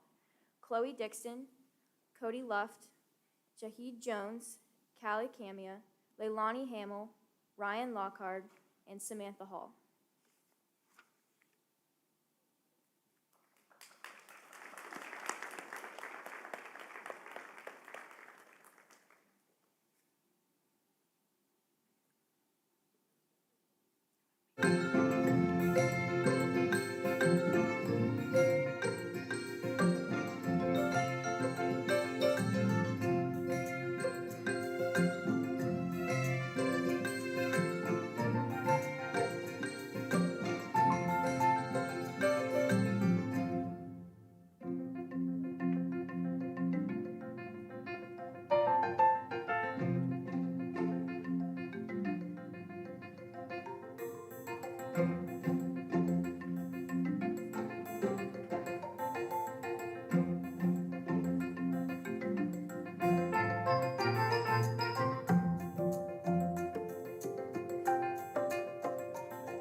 Our winners in the Small Animals and Pets category are third place winner, Callie Camia, second place is Samantha Hall, and first place is Jahid Jones. Congratulations.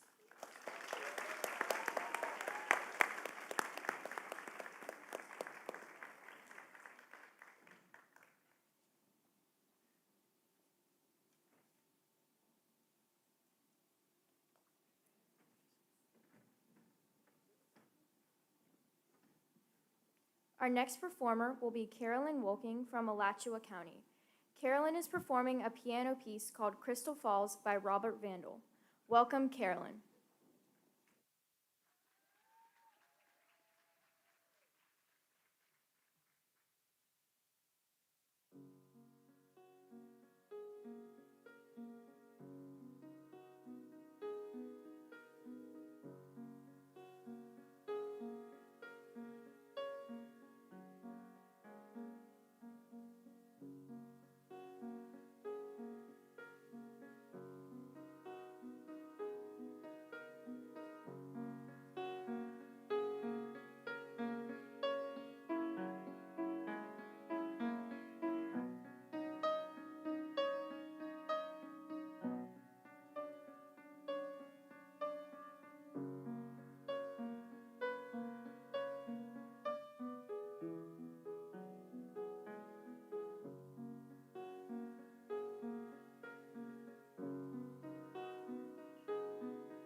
Thank you, Carolyn.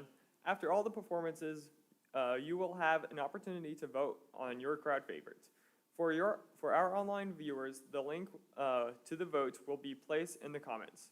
For our guests here, you should have seen a small card with a QR code on them. You can use your camera to scan it and it will take you to the voting link. Hey Will, it's time to recognize our next category of state competitive event participants. The next category is the animal industry. If you are participated in this category, please come up stage.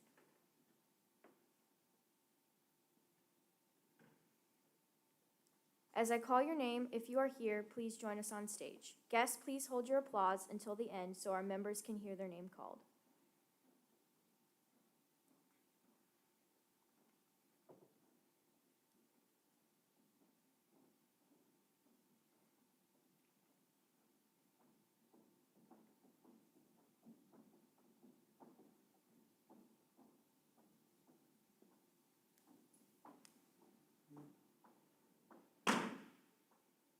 In this category, we have Alexis Brotherton, Archer Cano, Ashlyn Miller, Bailey Hughes, Ethan Thorne, Jessica Conti, Katie Howard, Kensley Hare, and team presenters Haley Jones and Kira O'Mahony, and team presenters Avery Perriman and Carolyn Cassidy.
Our animal industry category individual winners are third place, Bailey Hughes, second place, Alexis Brotherton, first place, Jessica Conti.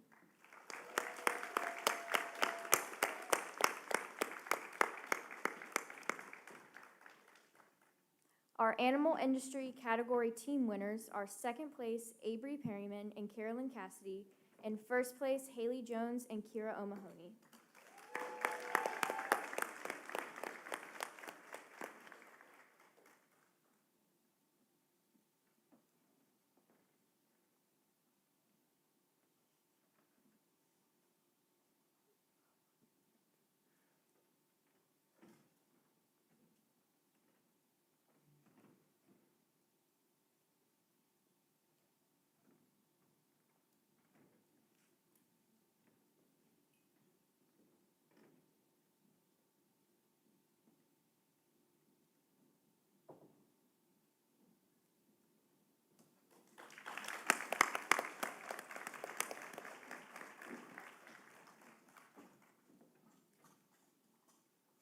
Congratulations.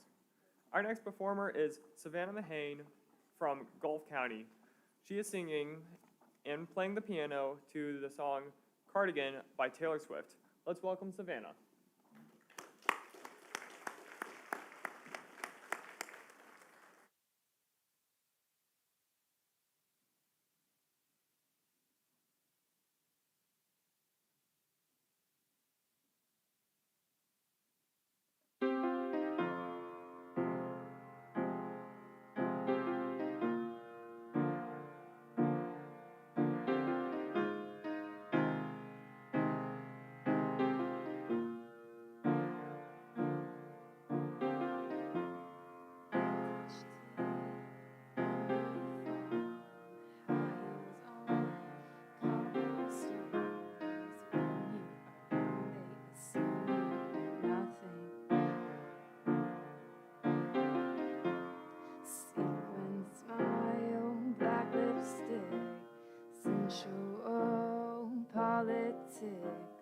When you are young, they assume you know nothing.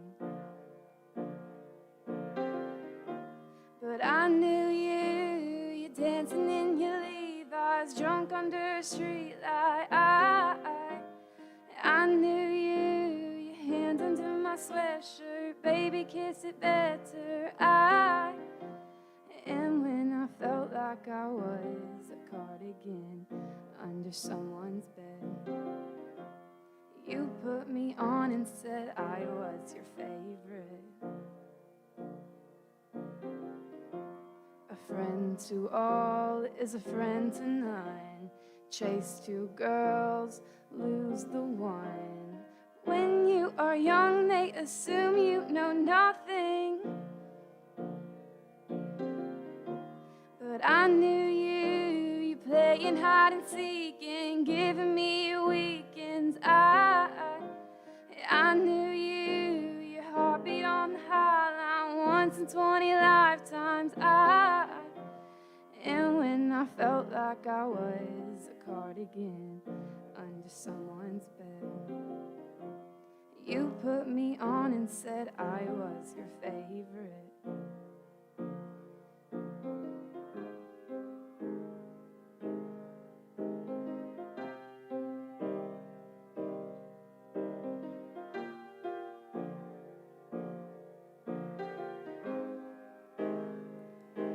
To kiss in cars and downtown bars was all we needed.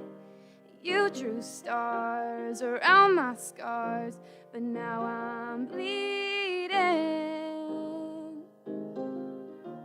'Cause I knew you stepping off the last train. You marked me like a bloodstain. I knew you tried to change the ending, Peter losing Wendy. And I knew you leaving like a father, running like water. When you are young, they assume you know nothing. But I knew you would linger like a tattoo kiss. I knew you would haunt all over my wood if the smell of smoke would hang around this long. 'Cause I knew everything when I was young. I knew I would curse you for the longest time, chasing the shadows in the grocery line. I knew you would miss me once the thrill expired, and you'd be standing on my front porch light. I knew you'd come back to me. I knew you'd come back to me. I knew you'd come back to me. I knew you'd come back. And when I felt like I was a cardigan under someone's bed, you put me on and said I was your favorite.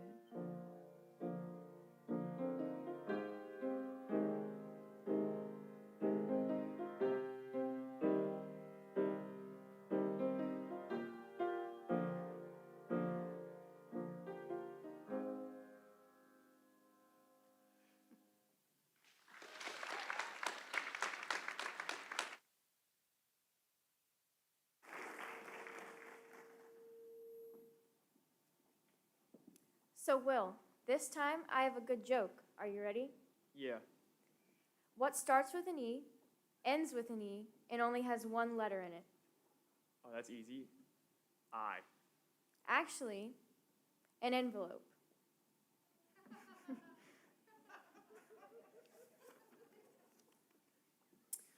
Seriously. Okay. I think we are ready for another great performance. Our next performances come to us today from the way of Duval County. Get ready for Robert Bollinger. Robert is playing Dizzy Fingers by Zez Confrey. Take it away, Robert.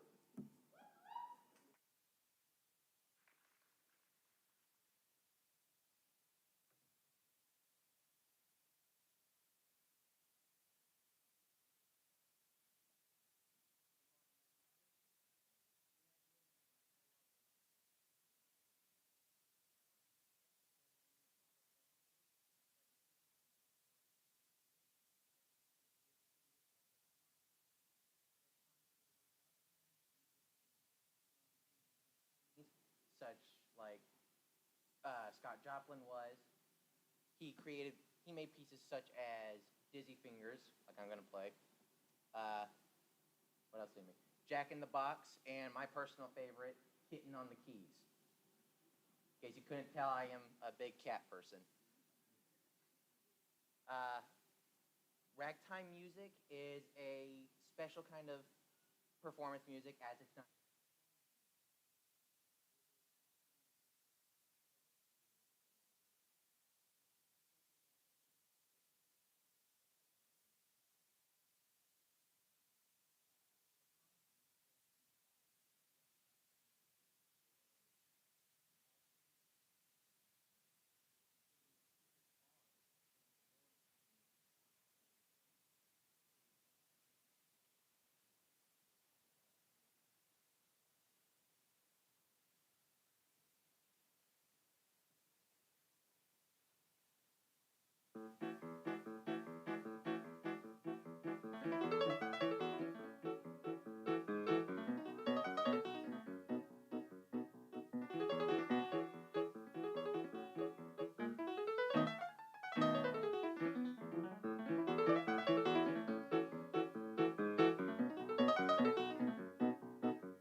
Wow, that was pretty impressive.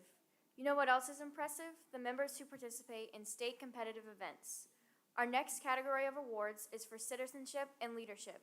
If you participated in this category, please make your way to the stage now.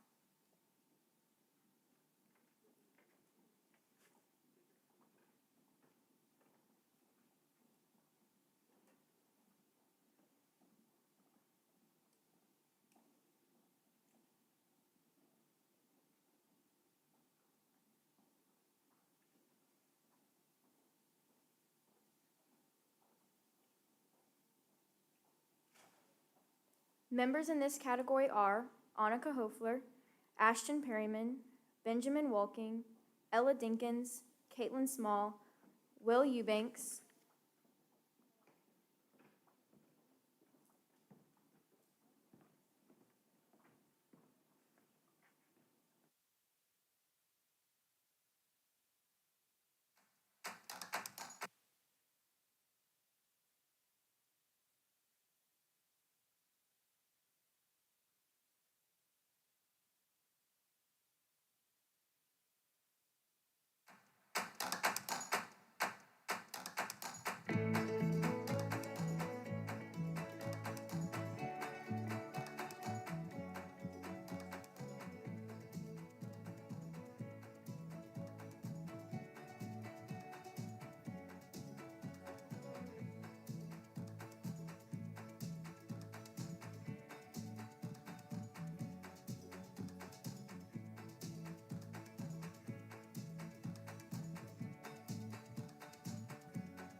right.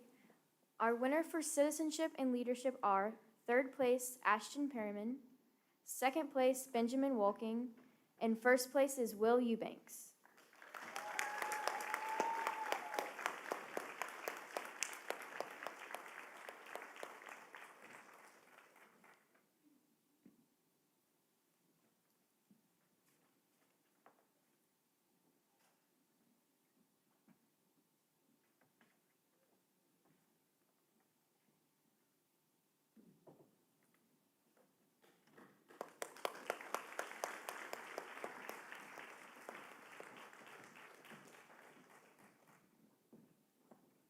Great job, everyone. While Will is basking in the glow of his new trophy, let's watch another performance. Please welcome Kaylee Deese from Hardee County.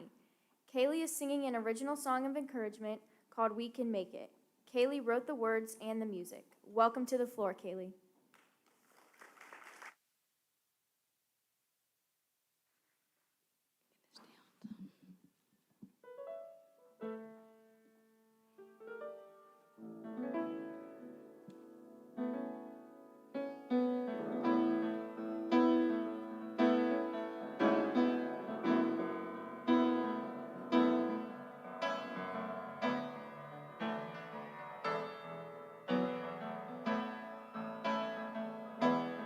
There are some valleys we have to go through. There are some things that we just have to do. But if we pray, I know we can make it. There are some things we think's too hard. But if we give it all to the Lord, oh, if we pray, I know we can make it. So if we stand tonight, we will know the Lord has this fight. Oh, if we pray, I know we can make it. Oh, if we give it all to the Lord, we will know it's under the blood. But if we pray, I know we can make it. There are some things that we have to see. Oh, to know we have to be free. Oh, if we pray, I know we can make it. There are some mountains we have to climb if we'll don't make it in time. If we pray, I know we can make it. So if we stand tonight, we will know the Lord has this fight. If we pray, I know we can make it. If we give it all to the Lord, we will know it's under the blood. If we pray, I know we can make it. There are some things that we have to see. Oh, to know we have to be free. Oh, if we pray, I know we can make it.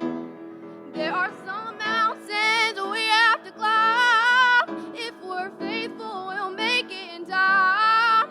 If we pray, I know we can make it. So if we stand tonight, we will know the Lord has this fight. If we pray, I know we can make it. If we give it all to the Lord, we will know it's under the blood. If we pray, I know we can make it.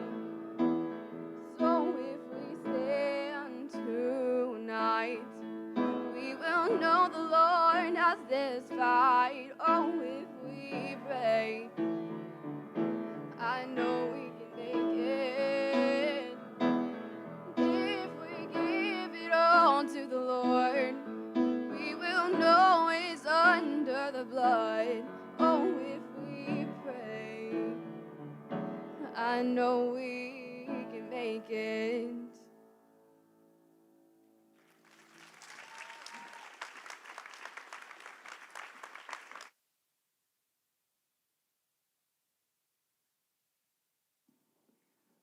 Thank you, Kalia. That was impressive. Don't forget, if you post on social media, be sure to use the hashtag FL4HU, all capitalized. And for everyone watching online, you can join in on the conversation and congratulate performers by also using the hashtag FL4HU, all caps. Speaking of communication, our next competitive event category is communication and media arts. So if you competed in this category, please head over to the stage.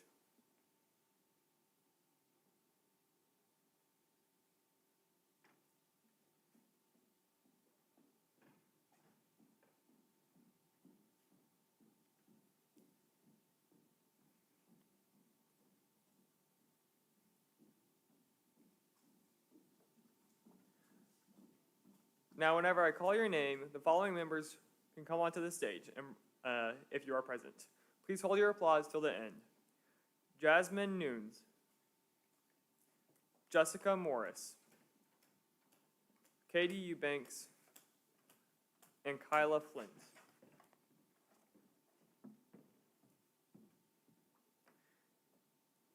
And the winners,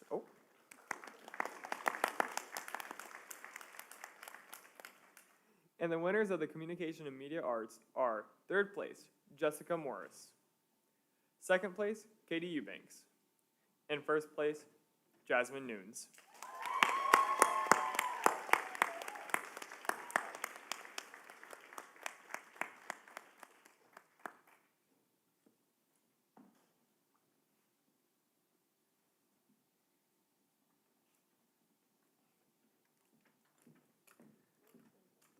Our next group is food safety and food preparation.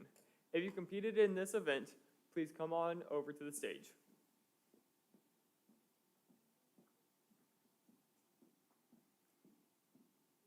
As I call your name, please enter onto the stage. Nathaniel Monroe,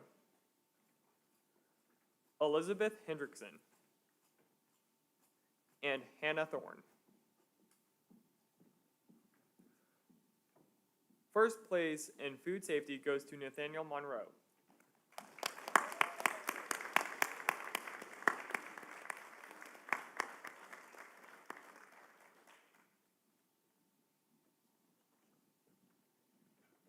And in the food preparation category, second place goes to Hannah Thorne, and first place goes to Elizabeth Hendrickson.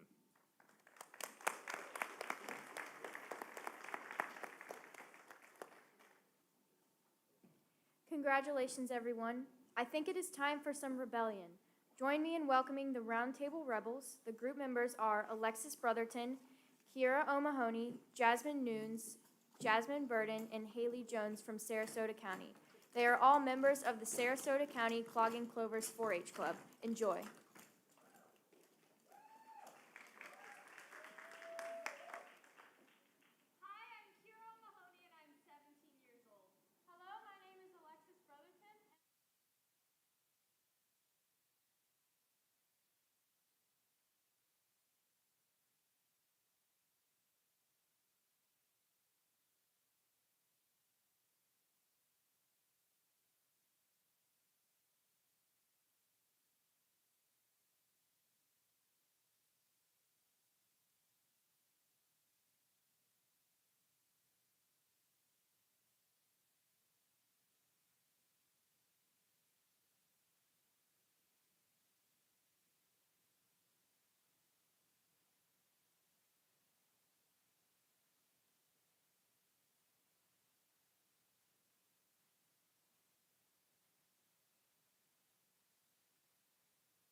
That will get you excited for sure.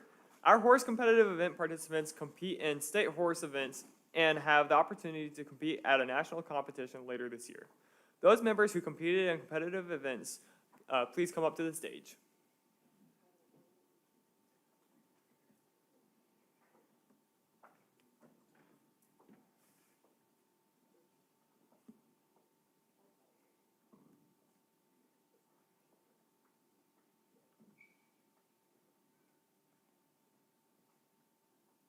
As I call out your names, you can come onto the stage. Charlotte McKenzie, Heather Owen, Lauren Clayton, Lily Simmons, Mallory Hendrickson, Megan Wader, and in the horse public speaking category, Caitlin McCord.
The winners in the state horse competitive events are third, Charlotte McKenzie, second, Mallory Hendrickson, and first, Heather Owen.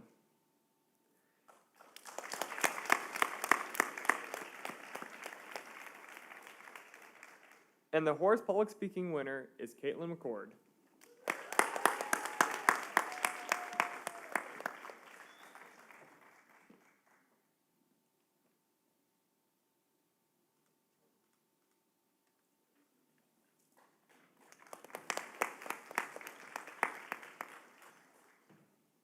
Congratulations, Horse Project competitors. Hey, Will, I've got a riddle for you. Okay, let's hear it. What computer sings the best? I don't know, Allie. Tell me, what computer sings the best? Adele.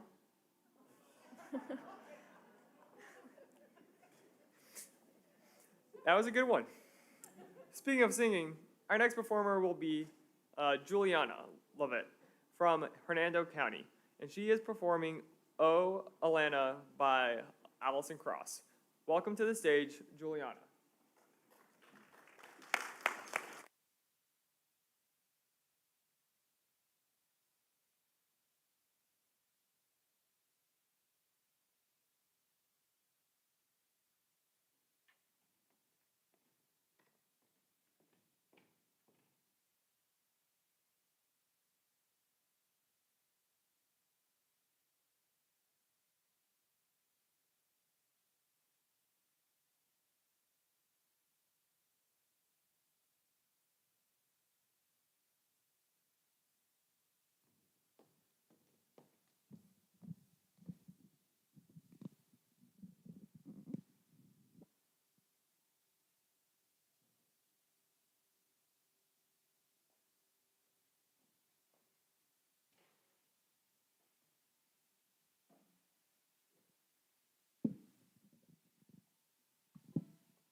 Same old place, same old city. What can I do? I'm falling in love. I'm just an old hound dog roaming around, oh Lord. I got all this and heaven above. Oh, Atlanta, I hear you calling out to you one fine day. Hey, no need to worry. Ain't no hurry, 'cause I'm on my way back to Georgia. On my way back to Georgia. I get a feeling in me when I remember all those crazy days and crazier nights. Can't you hear the music playing? I thought I heard 'em saying, we're gonna rip 'em up and light up the night. Oh, Atlanta, I hear you calling. I'm coming back to you one fine day. Hey, no need to worry. Ain't no hurry, 'cause I'm on my way back to Georgia. On my way back to Georgia.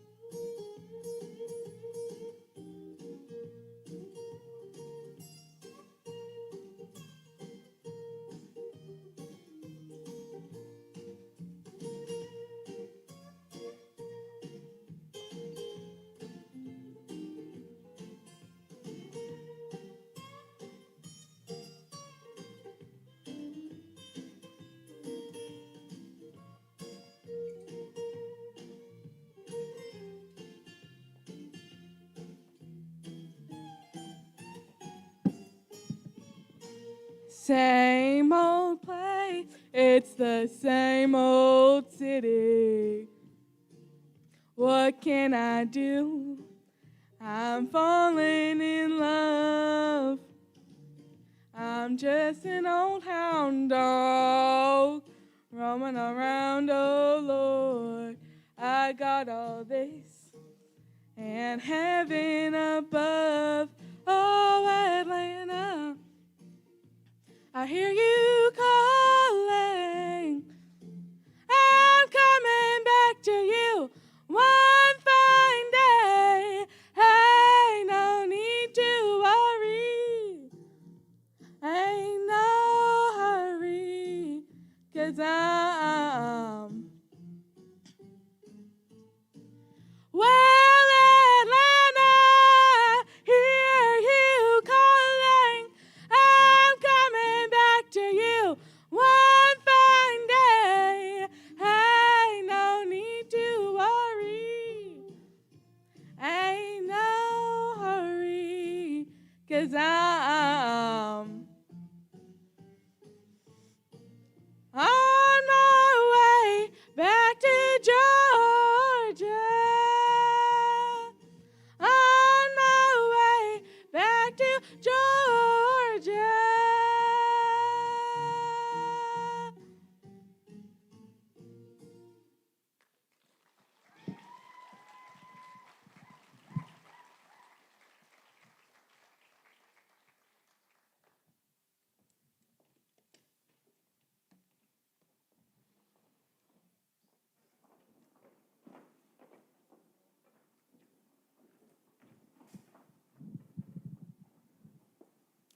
Thank you, Juliana. We hope you are all enjoying today's performances.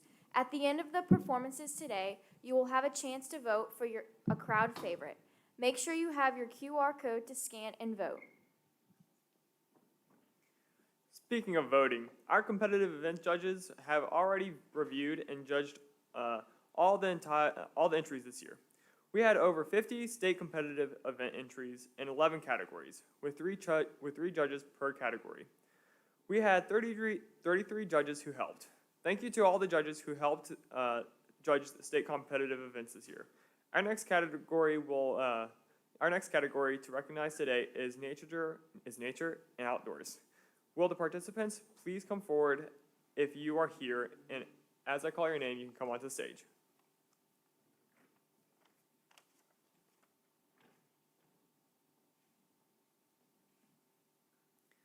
Alan Bray Cruz, Carolyn Wolking, Brighton Reed, Christian Williams, Madeline Goss, Sophia Vega, Spencer Russell, and Tupelo Hostetler.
The winners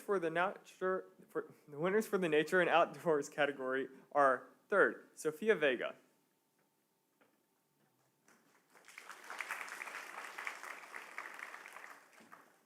second, Tupelo Hostetler; and first, Carolyn Wolking.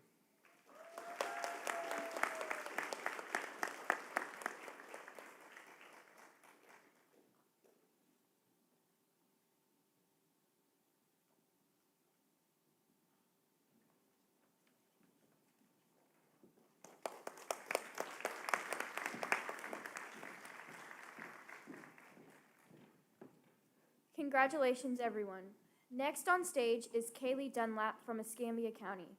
She is performing Kataware Doki. Welcome, Kaylee.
Thank you, Kaylee. Let's see who presented and placed in our Science and Technology competitive event category. Will these members who participated please come up to the stage? And as I call your name, you may enter onto the stage. Remember, please hold your applause until the end.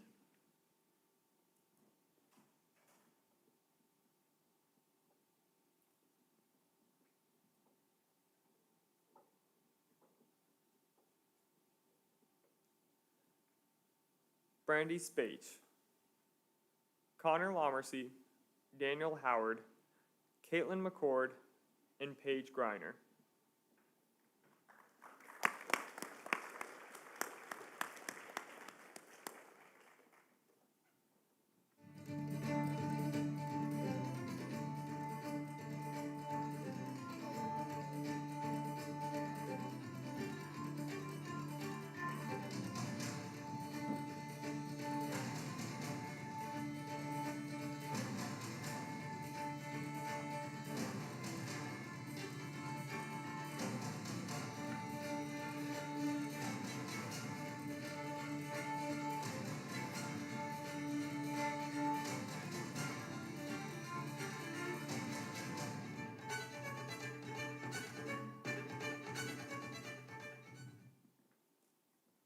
And the winners of the Science and Technology category are third, Caitlin McCord.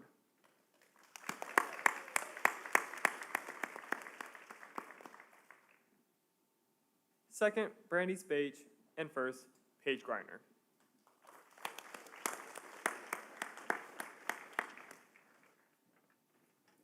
Congratulations. Please join me in welcoming Chantal Cryer from Orange County. Chantal is playing the first movement of Haydn's Violin Concert in G major. Please enjoy.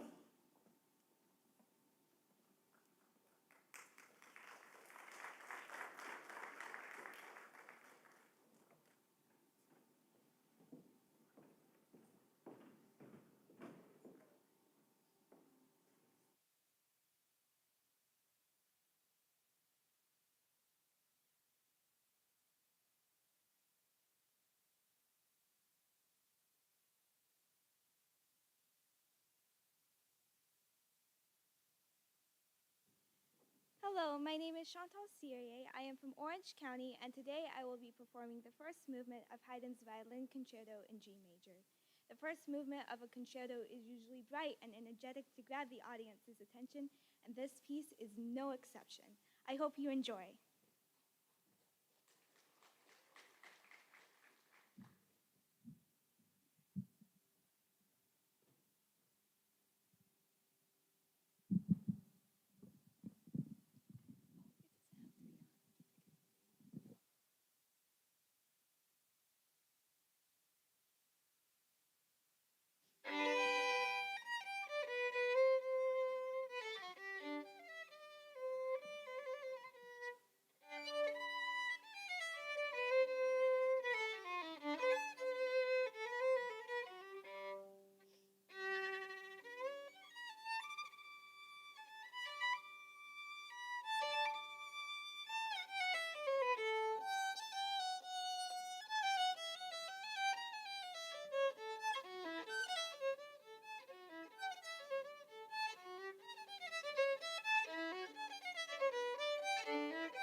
That was beautiful. Thank you, Chantal.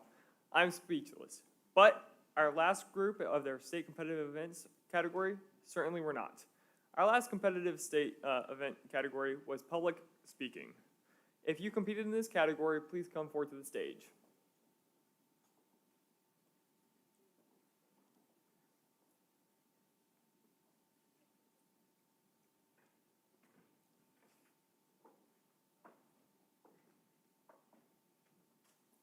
And then as I call your names, you may enter onto the stage.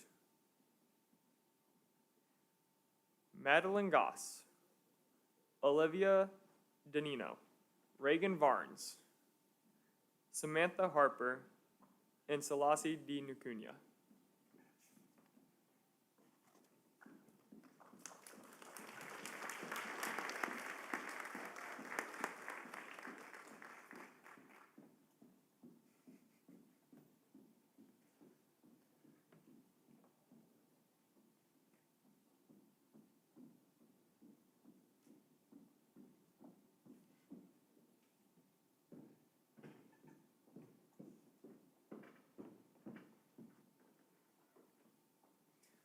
Our public speaking winners are third place, Reagan Varnes.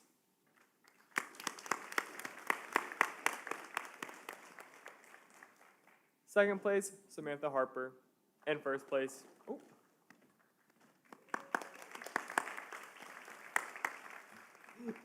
and first place, Selassie D. Nukunya.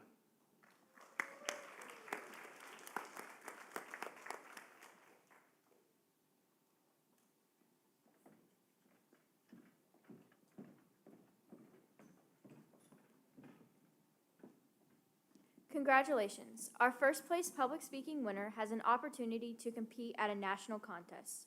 Celeste, make sure you have that information.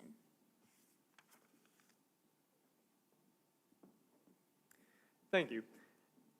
Be sure to scan your QR code on the cards provided or click on the link in the comments online to vote for your favorite performance tonight. We will take a 5-minute intermission and then wrap up our Share the Fun events.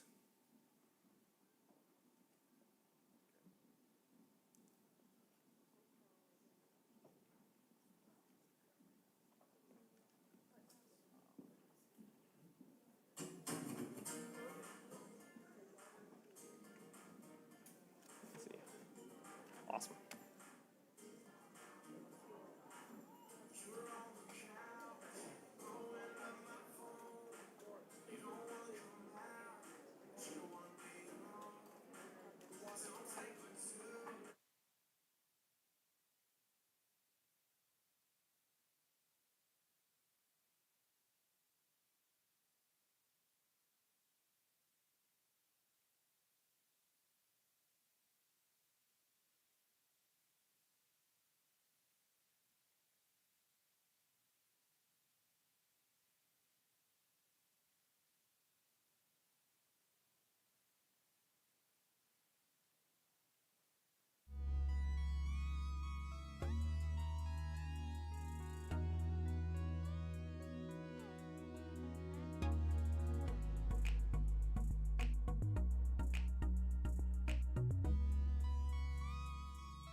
Ladies and gentlemen, if the representatives of our community pride clubs, if you will please make your way to stage right, our community pride clubs who are here this afternoon. Thank you.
Welcome back, everyone. Please take your seats so we can finish up our Share the Fun program and let these performers know how they did. I would like to invite Dr. Stacy Ellison, our State Associate Program Leader, up to tell you about our Community Pride Awards and announce the winners.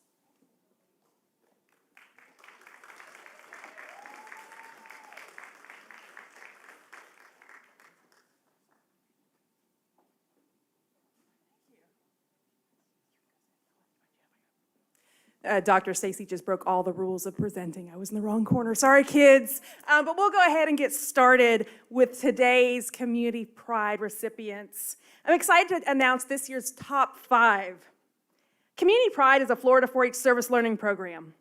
Each year, 4-H clubs are invited to submit a proposal and receive funding to carry out a service learning project in their community. Clubs submitting proposals must study the needs and challenges facing their communities, develop a plan to combat community issues, create a budget, and report what they have learned. At the end of the year, clubs submit a final report detailing all they accomplished while serving their community. This year, Florida 4-H was able to fund 14 projects across the state. Yeah, let's give that a round of applause, actually.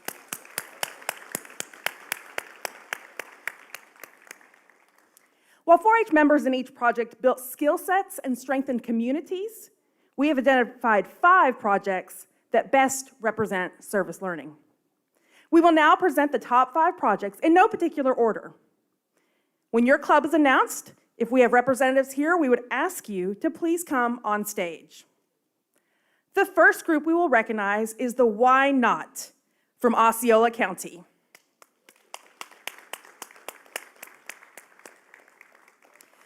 Recognizing external and internal safety needs within schools, Why Not took to their sewing kits to make a difference. Gateway shields for classrooms were made to cover the windows on the classroom doors. This allowed both teachers and students alike to feel safe. Then, when COVID hit, the club decided to continue their sewing with masks. Why Not was able to support 60 teachers with their efforts while building their own skills in sewing and teamwork. Thank you, Why Not?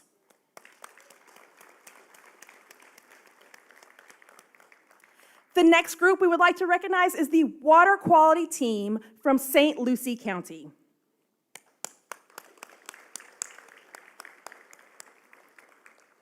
Recognizing the poor water quality in their county, the Water Quality Team took to educating their local community about their responsibility in keeping their waterways clean.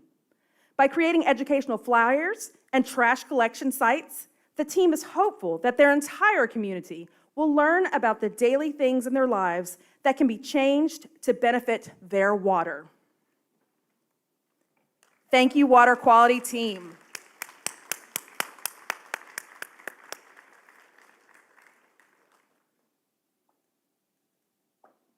The third club we are recognizing today is the Tropical Troopers Club from Broward County. Realizing that assisted living facilities in their county are often ignored, the Tropical Troopers got to work on a beautification project focused on bringing entertainment to senior citizens. The club's Butterfly Gardens brought a sense of home to the residents at the facilities and an actual home to the butterflies around Broward. Thank you, Tropical Troopers.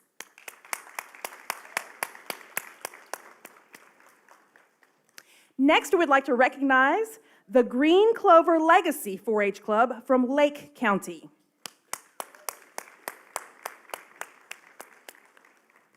Noticing a general disregard of the American flag, Green Clover Legacy took to educating their local community about the proper care of the flag, along with its meaning and purpose. Their message was delivered through educational programs, flag bags with information and goodies, and a flag retirement ceremony. Learning about unity and how to gather necessary information, Green Clover Legacy were able to reach 125 people during their project. Thank you, Green Clover Legacy.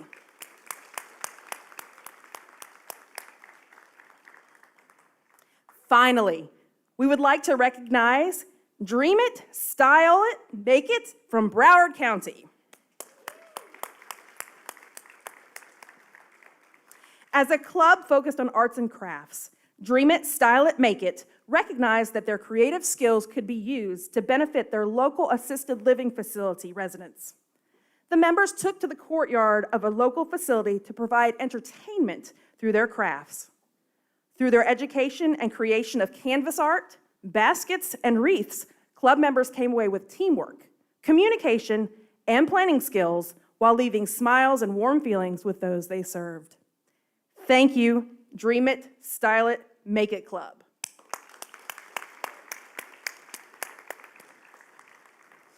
Congratulations again to all of our Community Pride Project grant recipients and to our top 5 project winners. Let's give them another round of applause, please. If you are interested in participating in the Community Pride Program, please visit the Florida 4-H website for more information. Proposals will be due to State 4-H headquarters by December 1st. And at this time, I will turn it back over to Will Eubanks.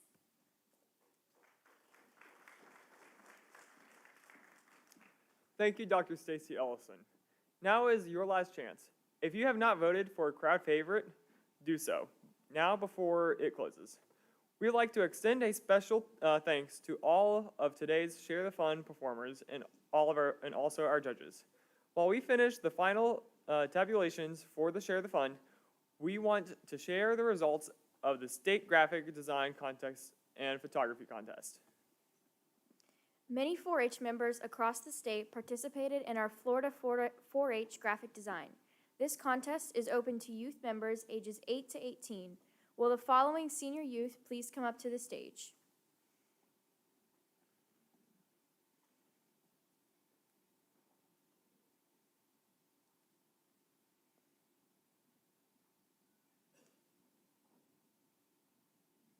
Remember to please enter on stage right or your left.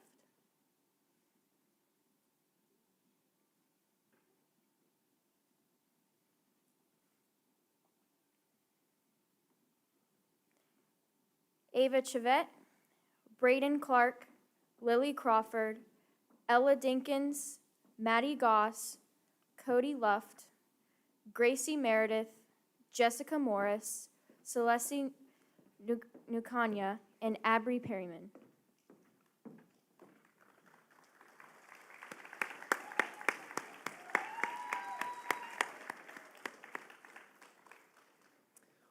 While these participants are coming onto stage, allow me to tell you more about the contest. The graphic design offers an opportunity for youth statewide ages 8 to 18 to enter a state competitive event. Youth design a graphic for one of 4 categories: PowerPoint, brochure, flyer, or other. We would like to thank Citizen and Leadership Action teams for their work in facilitating the contest. The Citizen and Leadership Action team is a group of 4-H agents and staff across the state who help envision, plan, and facilitate 4-H programs in the areas of civic engagement, leadership, and service and communications. In the senior age division, we have 3 first place winners. This year's winners In the PowerPoint category, Maddie Goss from Escambia County.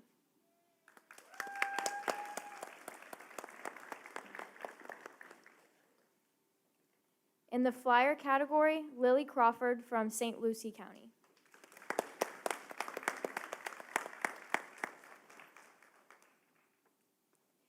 In the other category, Ava Chivette from Escambia County.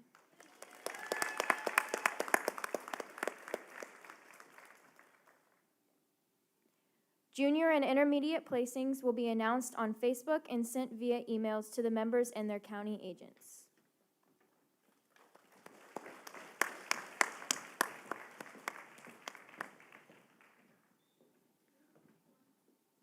Congratulations to our graphic design winners. Now we move on to the results of the 4-H State Photography Contest. Will the following senior youth please come up to the stage? And as I call your name, you may come onto the stage.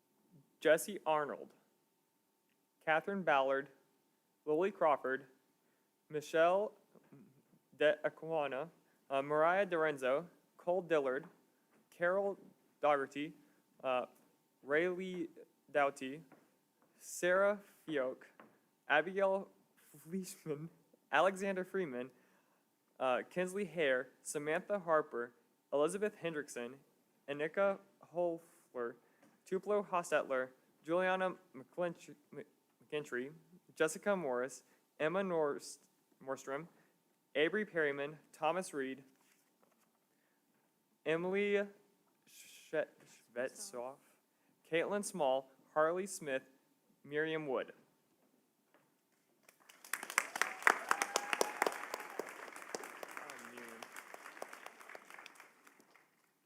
We will present our senior winners who are in attendance with their plaque. Seniors not in attendance will receive their award from their county agent. All awards will be sent to the county office following 4-H University.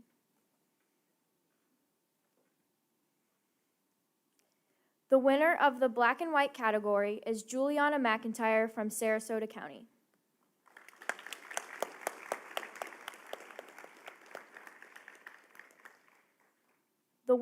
The winner of the Flora Fauna category is Carol Daughtry from Columbia County.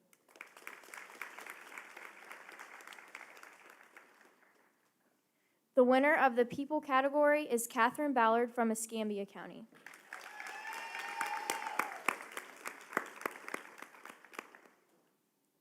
The winner of the Scenic category is Annika Hofler from Orange County.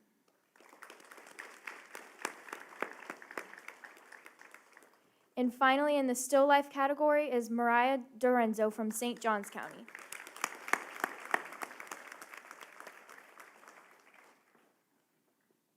This year, 25 photos were submitted by 4-H seniors. Out of all of these photos, we award one Best in Show photo. The 2021 Florida 4-H Photography Contest Best in Show winner is Carol Daughtry from Columbia County.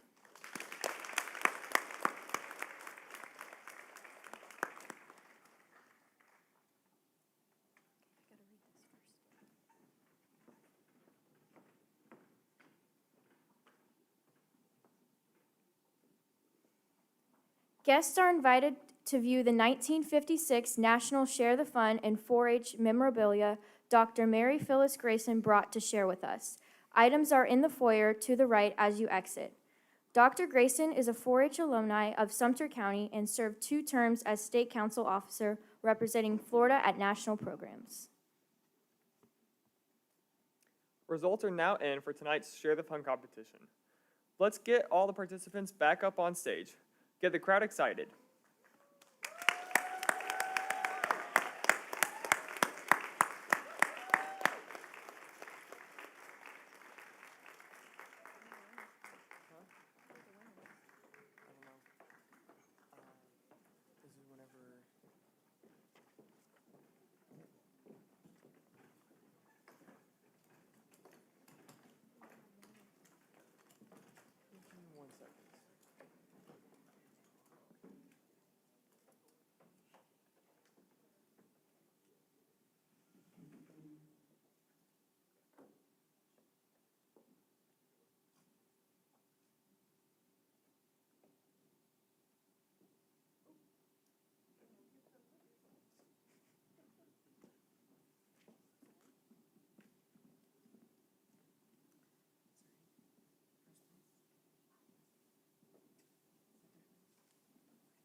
So in third place for Share the Fun, we have Robert Bollinger.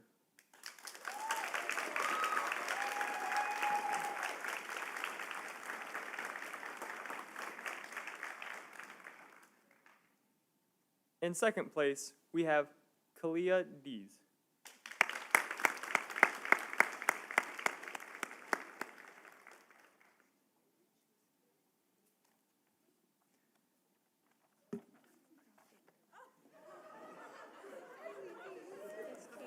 Okay.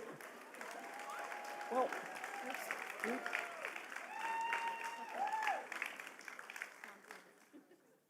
And then before our first place winner, our crowd favorite this year is Kaylee Dunlop.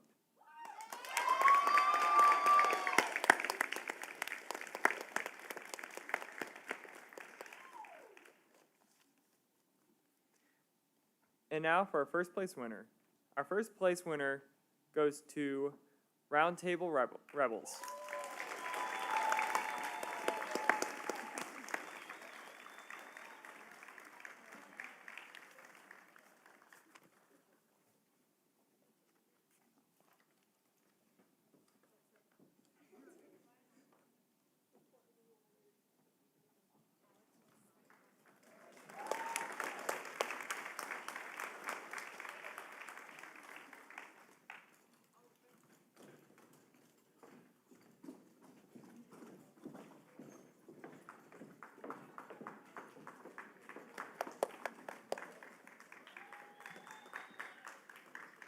Congratulations to our Share the Fun winners. Thank you to everyone. You are all invited to the Grand Ballroom on the second floor for refreshments and snacks, and we will start our Senior Awards and Recognition Program in the Grand Ballroom at 3:30 p.m. This concludes our 2021 State Share the Fun and Competitive Events Award Program. Thank you guys all for coming.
All right.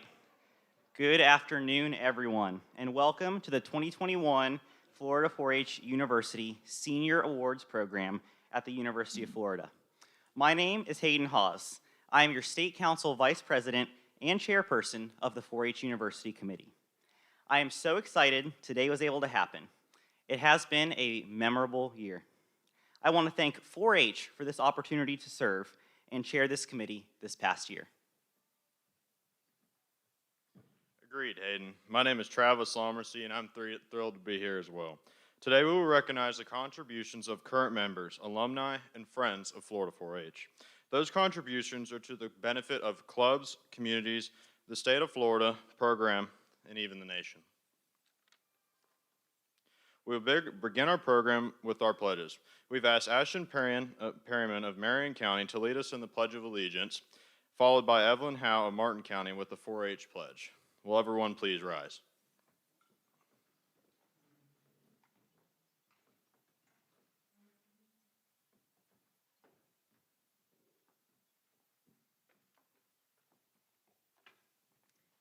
I pledge allegiance to the flag of the United States of America and to the republic for which it stands, one nation, under God, indivisible, with liberty and justice for all.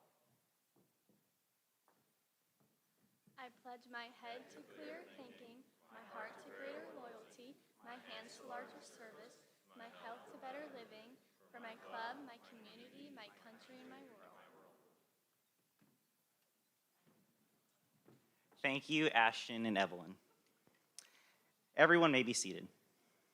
We hope you were able to see all the incredible performances earlier during Share the Fun. Congratulations to all the state competitive events participants and winners. We encourage you to share moments from today via Twitter, Facebook, and Instagram using the hashtag FL4HU. At this time, will Dr. Michael Gutter please join me at the podium to provide a welcome. Dr. Gutter is the Associate Dean for Extension, Families, Youth, and Communities. He also serves as our fearless and amazing State 4-H Youth Development Program Leader. Everybody, Dr. Gutter. Well, it's always tough to follow up, Hayden, but I'm going to do my best. And let me just start by saying hello, my fellow Florida 4-Hers. It's great to see you all here. This is always one of the happiest and saddest moments, if you will, as a program leader. And that's because this is also Senior Day.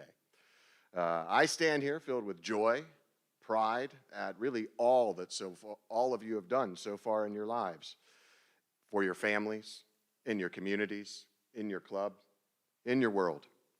I hope that you have, those of you who may be moving on, laughed, learned, and made great friendships that, from what I can see, often last a lifetime, because I know some lifelong friends sitting right here.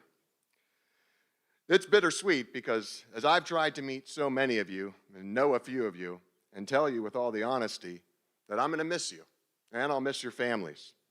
And I can also tell you that your club leaders, your county agents, and all of your friends are going to be really excited and cheering you on as you're seizing the next phases of your life. The writer George Saunders said, "Do all the other things, the ambitious things. Travel, get rich, get famous, innovate, lead, fall in love, make and lose fortunes. But as you do, to the extent that you can, err in the direction of kindness." I wanted to share that with you because making sure people feel like they belong is something that's always been important to everyone I know in Florida 4-H and all of 4-H. And wherever you are, and wherever life takes you, it is going to be okay, let me tell you, to want to continue to make the best better.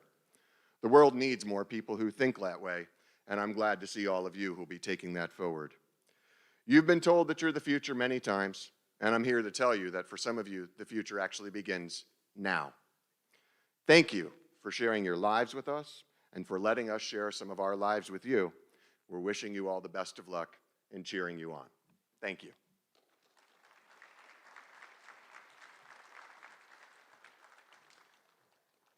Thank you, Dr. Gutter. At this time, will all graduating seniors please make your way backstage To my right, your left. Thank you.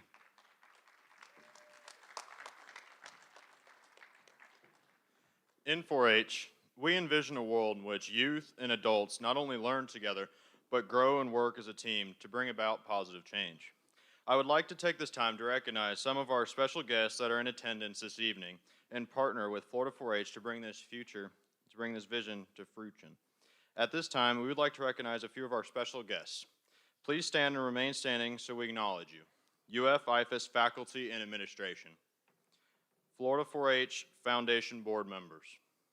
Past Hall of Fame inductees and their families. 4-H agents. 4-H volunteers.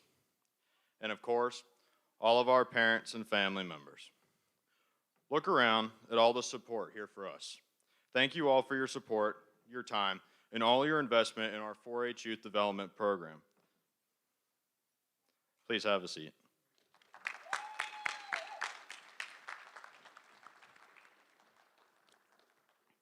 Earlier today, Florida 4-H inducted 3 new members into the Florida 4-H Hall of Fame. And we also recognized 5 who were inducted last year. We would like to again recognize and pay tribute to these adults for the support they have given to the youth of Florida 4-H. If our Hall of Fame inductees are here, will you please stand as your name is called? Mr. Morris Steen.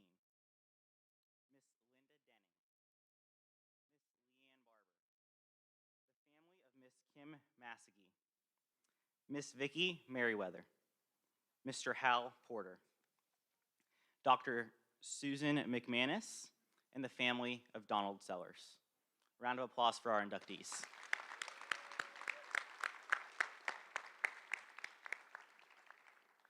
Thank you to all of our 2020 and 2021 Hall of Fame inductees for your lifetime of support and dedication to 4-H. I am truly grateful and appreciative of all the time and love invested into the youth of our great state. Thank you all for the support and dedication to the Florida 4-H. I'm so proud to call Mamaw my grandmother too. The 4-H University Committee would like to recognize our donors who have contributed to 4-H University. Thank you to Fresh from Florida and the Florida Department of Agriculture. And thank you to the Florida Farm Bureau. We are so very appreciative of your financial support of both Florida 4-H and Florida 4-H University. Your support means a great deal to each of us, and we recognize your contributions with great gratitude. In addition, thank you to Dean Turner and the College of Agriculture and Life Sciences for your continued support of Florida 4-H. Our donors and supporters are all so very important to us and greatly appreciated. At this time, if you are a graduating senior and have not made your way backstage, please do so. For those 4-H members who are graduating this year, it is a special yet bittersweet conclusion to a 4-H career that has made a lasting impact on your life. Today, we will recognize our graduating seniors by presenting them with an alumni pin to mark the transition from their 4-H career as a youth member to their future role as a young 4-H alumni. I would like to ask Dr. Stacey Ellison, Associate State 4-H Program Leader, along with Dr. Michael Gutter, Associate Dean of Extension and State 4-H Program Leader, to join us as we recognize graduating senior 4-H members celebrating their transition to 4-H alumnus. Will all of the graduating senior 4-H youth members begin to make your way forward? Please approach to stage right, which is your left.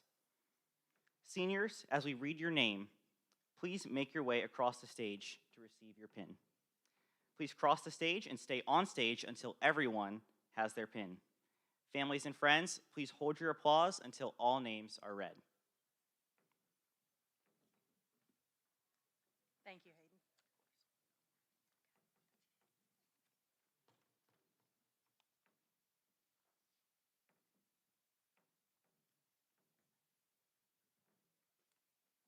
All right, let's do this. It's a little bittersweet.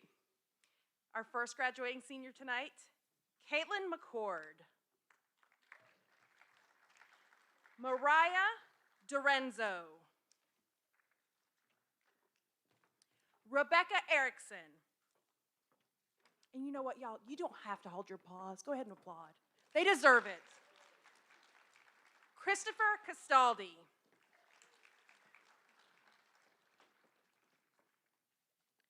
Ella Dinkins.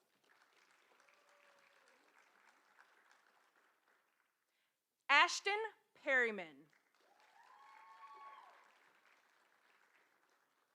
Will Eubanks. Joel Daniels.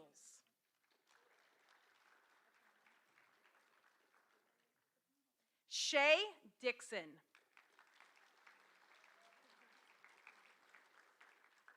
Catherine Ballard. Emily Oshman.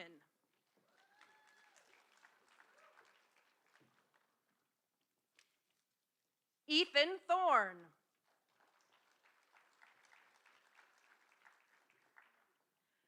Alexis Brotherton.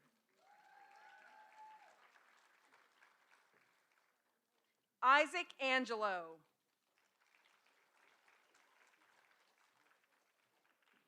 Amir Pugh.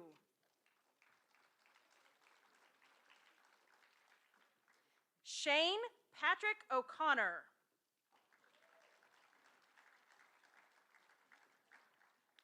Lydia Ducanis.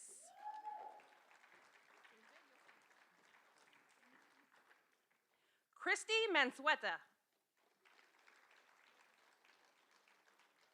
Laura Marie Mansueta. Alyssa Pritchett.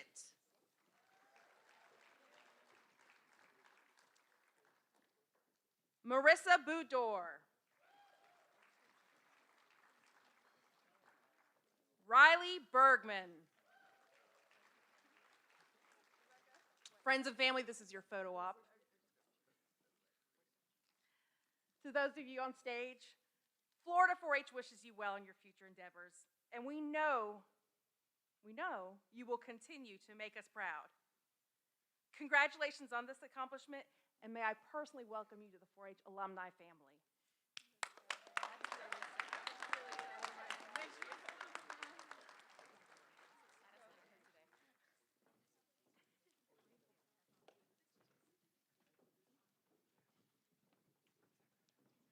And at this time, I will call my friends Hayden and Travis back up to the stage. They're going to need just a moment for us to vacate all these guys, but they'll be here shortly.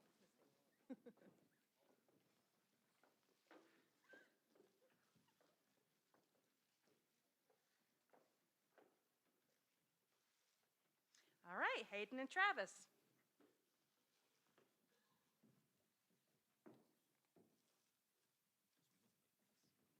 Thank you, Dr. Ellison. As we begin the presentation of our awards, our first award is the 4-H Leader of the Legacy. This designation is an award to a graduating senior 4-H whose service and commitment embodies making the best better. Winners were selected from each of the 4-H districts. Please make your way forward as your name is announced. And as I call your name, please approach this to the stage right, which is your left. Northwest, Ethan Thorne, Escambia County.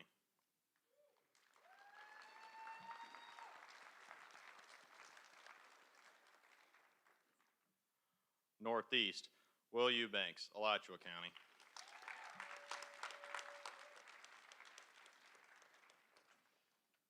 Southeast, Michele D.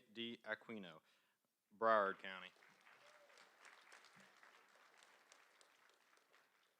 Southwest, Alexis Brotherton, Sarasota County. Central, Ashton Perryman, Marion County.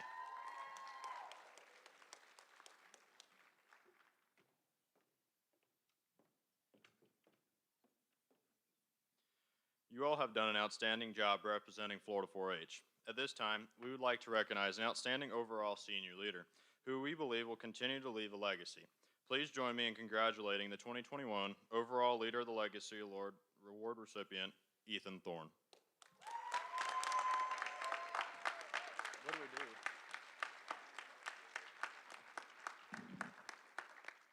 Thank you, Travis, and congratulations, Ethan. We thank you for your service and know you will continue to represent Florida 4-H well. Once again, give it up for Ethan.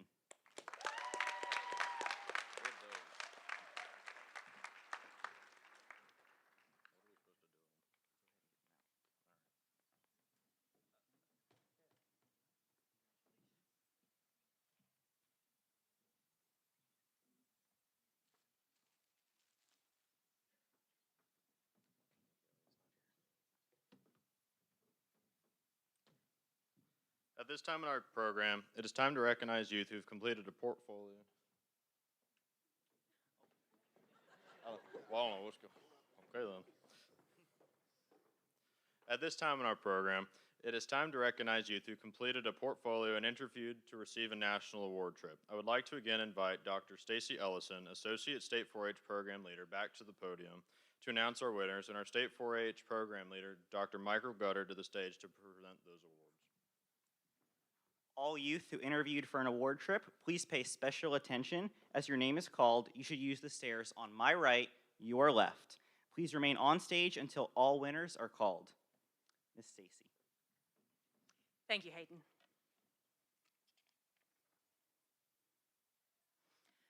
Florida 4-H members go through an intense process in which they complete a portfolio of their entire 4-H career and then are selected to participate in an interview process for which they are further evaluated.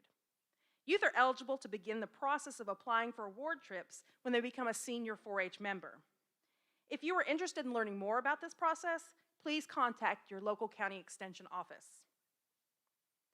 We would like to recognize all of the youth who received an interview for an awards trip, as that is, in itself, a recognizable accomplishment. If you are one of these participants, please stand and be recognized.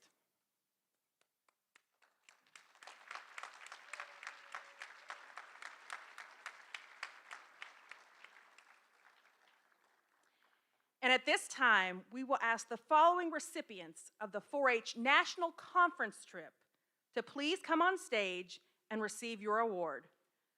Again, for our winners, please use the stairs on my right, your left. You will remain on stage until all winners are announced. Our first National 4-H Conference delegate, Benjamin Walking.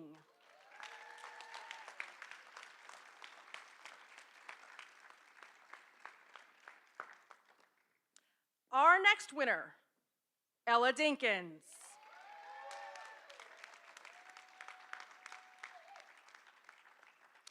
Also heading to National 4-H Conference, Hayden Hawes.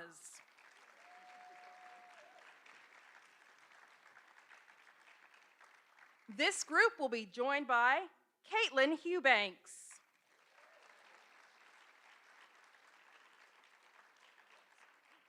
Also heading to Washington, D.C., Lily Crawford.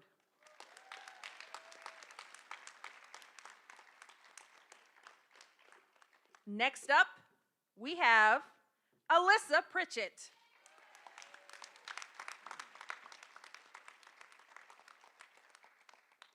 And finally, attending National 4-H Conference, Brooke Adams.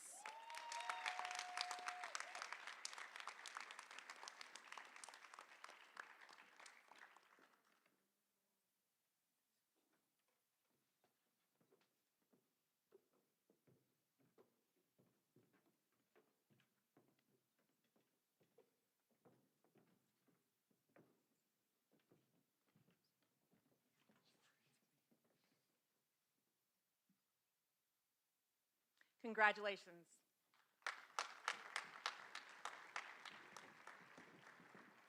Next, we will recognize the following recipients of the National 4-H Congress Award Trip to come on stage as your name is called. Again, please enter the stage using the stairs to my right and your left. All award winners will remain on stage until all names are called. Our first winner is Carolyn Walking.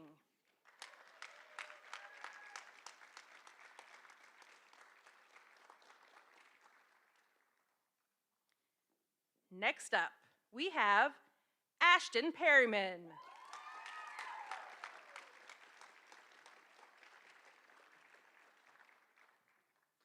Also receiving an award trip, Kyle Caskey.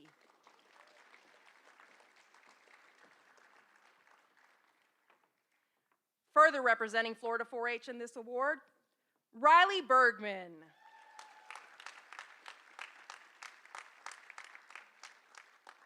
And our final National 4-H Award Trip winner, Lillianne Simmons.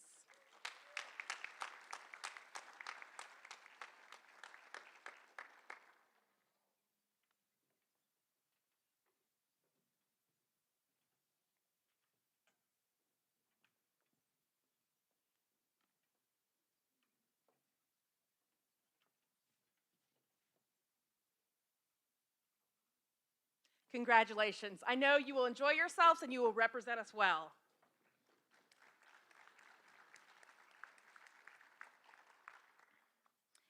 It is time now to award our hardworking seniors with our annual 4-H scholarships.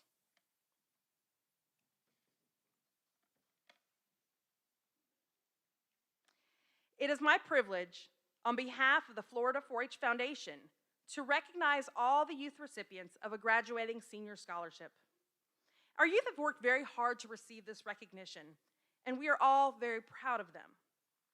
We would like to invite all the scholarship donors who are with us this evening to the photo area if you would like to take a picture with the scholarship recipient after they have been announced. The photo area is to my left, your right. For scholarships, youth complete an extensive portfolio to be considered for an interview. Only youth with a qualifying score are then eligible to interview at 4-H University. Will the youth that interviewed for a scholarship this week please stand and be recognized?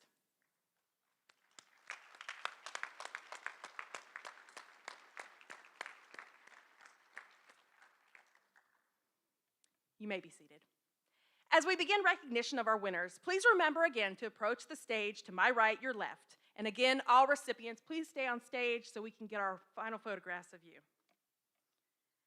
Our first scholarship winner tonight, receiving the Ruth Milton Scholarship for $1,000 from Bradford County, Ella Dinkins.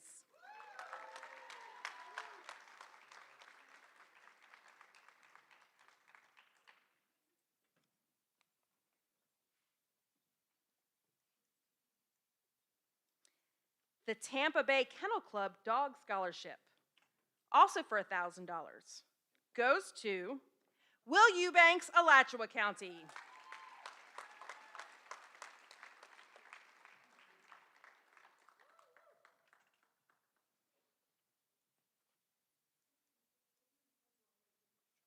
Another $1,000 scholarship, the T.G. Williamson Scholarship, goes to Lee County's Peyton Ziegler.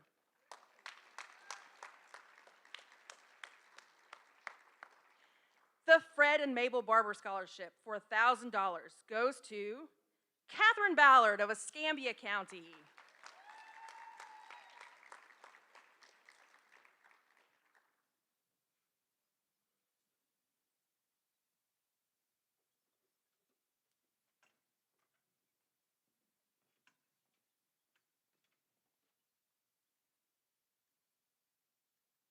The UF College of Agricultural and Life Sciences Scholarship for $1,000 goes to Mariah DeRenzo, St. Johns County.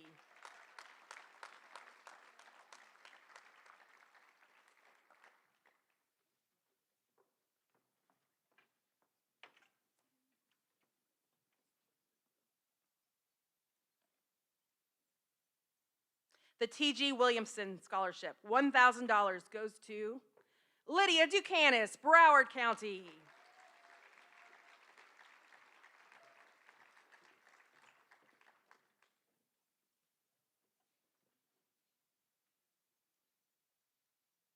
Receiving a $1,000 scholarship from the Lakeland Winter Haven Kennel Club, Ashton Perryman, Marion County.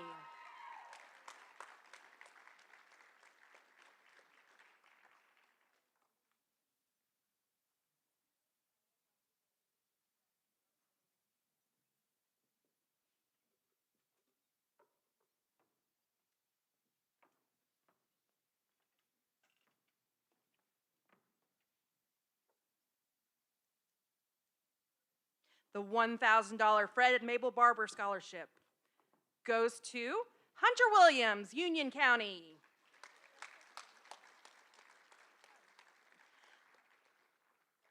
The $1,000 UF College of Agricultural and Life Sciences Scholarship, Okeechobee County's Shelby Sumner.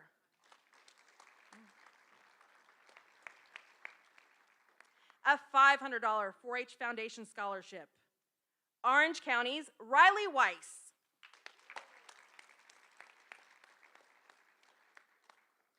$1,000 in the way of a T.J. Williamson Scholarship, Santa Rosa County's Shay Dixon.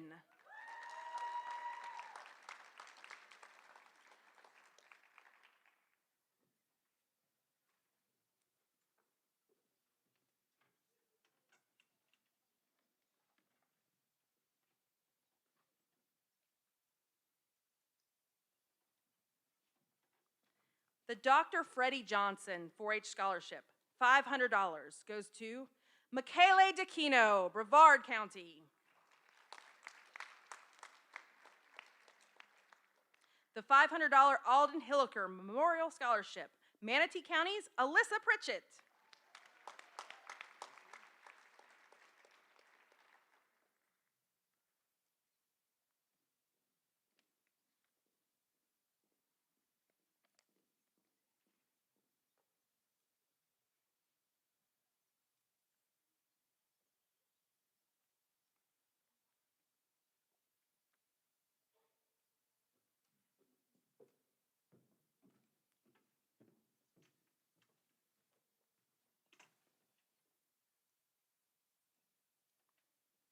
Receiving another UF College of Agricultural and Life Sciences for $1,000, Isaac Angelo, St. Johns County.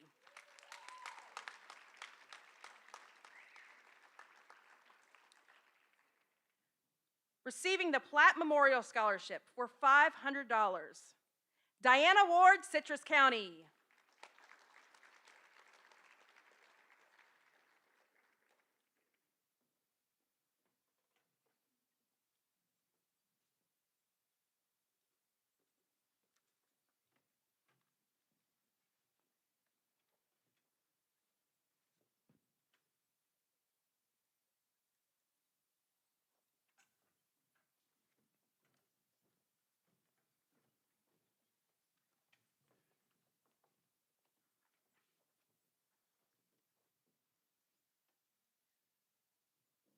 Receiving the Terry Floyd Orange County Scholarship, $500, Kelly Swain, Orange County.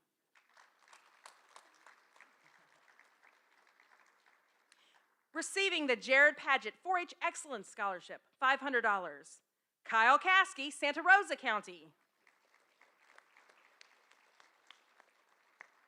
Receiving a $1,000 scholarship from UF College of Agricultural and Life Sciences, Riley Bergman, Manatee County.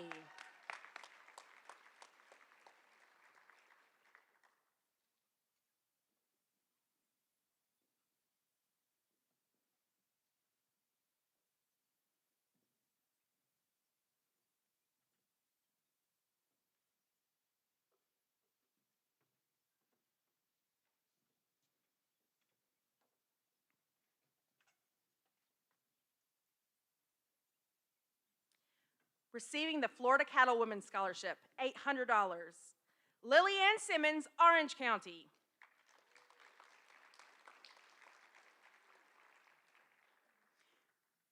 Winning Horseman of the Year, $500, from Indian River County, Amelia McKenzie.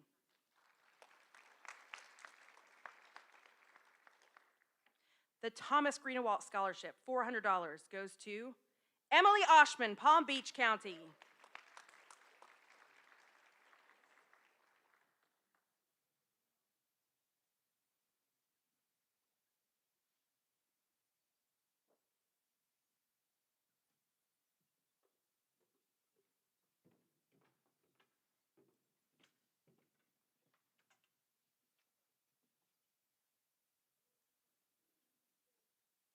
Receiving the Tiki Hinton Erickson Memorial Scholarship, $1,000.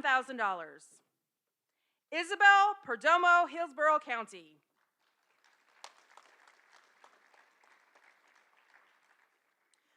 Receiving a $500 Terry Floyd State Scholarship, Washington County's Julie M. Serpis.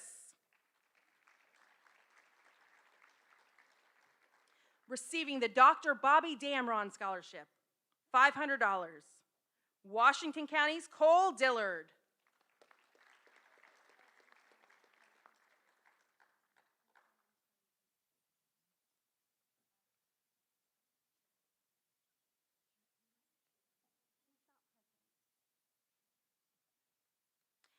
Receiving the $500 Dr. Freddie Johnson 4-H Scholarship, Sumter County's Ashley R. Ward.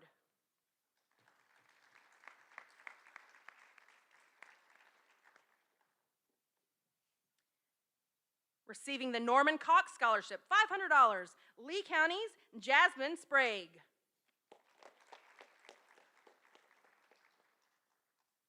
A $500 Dr. Freddie Johnson 4-H Scholarship, Marion County, Cyrus C.D. Gibson.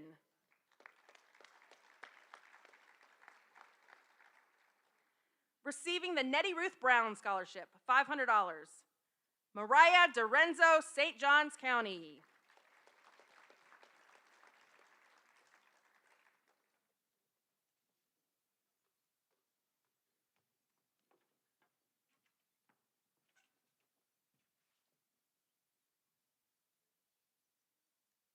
Another Dr. Freddie Johnson 4-H Scholarship, $500, goes to Orange County's Kelly Swain.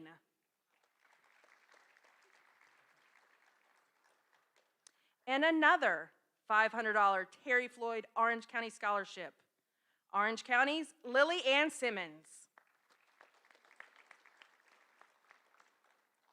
And the final scholarship of the night, the Florida 4-H State Council Presidential Scholarship, $1,000 goes to Lydia Ducanis, Broward County.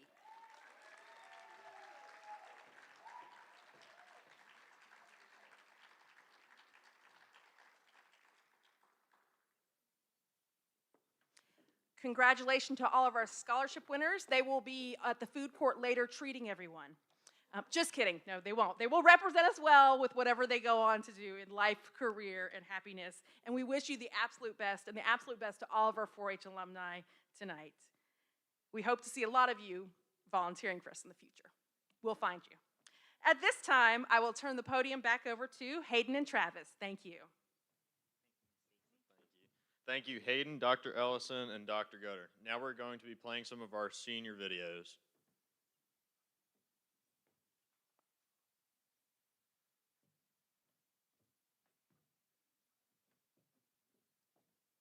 Senior videos will be on in just a moment. Hey guys, my name is Ella Dinkins. I am from Bradford County, and this year was my 13th year as a member of the 4-H program. My time in 4-H has just flown by so quickly, and so I have a few words of advice to those of you who are going to be seniors in the next few years. Take advantage of every single opportunity. Go to every single event. I have never regretted stepping out of my comfort zone to take hold of those opportunities that 4-H has to offer. I have had so many incredible experiences. I've built so many awesome friendships and relationships as a result of those opportunities, so that is my advice to you. I will be forever grateful for the 4-H program and everything that it has taught me, and I'll see all of you guys around. What's up, guys? I'm Will Eubanks. I'm your state reporter this year. My projects in 4-H have been camping. That was my main one. My future plans are to go to Abraham Baldwin Agriculture College and find a career in either camping or becoming a park ranger. Peace. My name is Alexis Brotherton, and I've been in 4-H for 12 years. One of my favorite memories was the first year me and my friends went to camp, Cloverleaf. We made our very own rope swing in this secret spot, and each year we would come back to check and see if our rope swing was still up. And as of last time we checked, it still hangs from that tree. If you've been to Camp Cloverleaf, have you found our rope swing? I've been in 4-H now for about 10 years. And this is a very surreal feeling. I've made the best of memories, made friends that will last me a lifetime. So to those who are, maybe this is your first year, or you're not sure if you want to keep going, stick with this. Keep going. Make the best better. For me, it all started with the weekly meetings of our local clubs, the structure of officers and elections. 4-H builds that foundation from the very beginning of bringing together a diverse group of individuals all focused on the common good. All of this side by side with friendships that I know will last a lifetime. I have no doubt that no matter where my journey brings me, that my experiences in 4-H will be remembered as signposts that guided me towards a better future. Hey, it's Joel Daniels. I just want to let you guys know this is my graduating year. I had a great time at 4-H. I've done many things throughout my 18 years since I'm the youngest sibling in my family in 4-H summer camp, Ledge. I've really enjoyed it all. I think the biggest things I've learned was public speaking and leadership. These leadership skills and other skills I've learned are invaluable. I've used them in other places already. You know, how to run a meeting. You know, my father was having trouble just running a meeting in the neighborhood, and those important things I learned as a teenager will help me out as a child. If it's one thing I could take away from 4-H, especially state 4-H, is there's a place and time for everything. So you gotta, watch what you say when you say it, and watch who you hang around when you hang around them. You never know what's gonna take down your reputation, and that could affect you when you go anywhere in life. But let me be the first one to tell you if nobody else has. All right. See you guys around. Hi, my name is Allie Pritchett, and this is my 9th and final year in 4-H. I'm really looking forward to being a 4-H alumni, and one of the biggest things I think that other 4-Hers and senior 4-Hers especially should do is to be involved in every state event that you possibly can. It's so it's amazing experience going to all these different state events and meeting all these new people. I've met like 4 or 5 people that I know I'm going to be friends with the rest of my life. And I just really encourage you guys to be involved in 4-H as much as you can and soak it all up before it comes to an end. My name is Christopher Castoli from Hardy County, and I'm a graduating senior. 4-H for me began when I wanted to show a rabbit in our county fair. Over the last 11 years, 4-H has taught me so much about life skills and leadership. I made so many great friends all over the state of Florida. I will miss it, but I'm ready to move forward using what I learned in 4-H. Hi, my name is Riley Bergman. I was in 4-H for 7 years, and the best thing that I learned in 4-H while being in here is probably public speaking. I use it everywhere I go, my job, I get comments on it all the time in school. I don't sweat projects usually. It's a really, really great skill that I learned, and I have 4-H to thank for it. And I would say to incoming seniors, make sure you're really good with your record keeping. Your senior year is really, really, really busy, and good record keeping makes that last couple months a lot easier. And I'm going to be going into the University of Florida College of Agriculture and Life Sciences to study plant breeding and genetics. Hey guys, my name is Carol Doherty, and I've been president from the Columbia County 4-H County Council for the past 2 years now. I am a graduating senior, and I plan to go to the University of Florida this fall as a pre-pharmacy student. My inspiration for you guys is to please take things one step at a time. Things have been so hectic right now, and I hope that you have the best time in 4-H. So, thank you guys. See ya.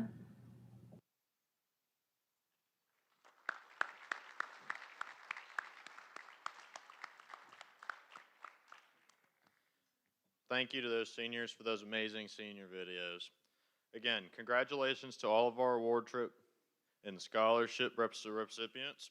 It is now my pleasure to turn the program over to our State Citizenship and Leadership Program Coordinator, Mr. Derby Sale. Let's clap it up for him.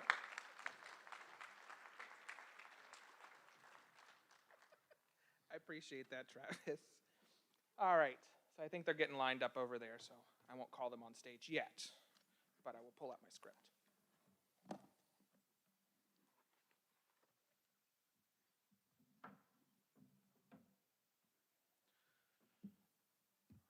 All right. I would now like to invite the outgoing and incoming Florida 4-H State Council officers to the stage. You can clap for them too.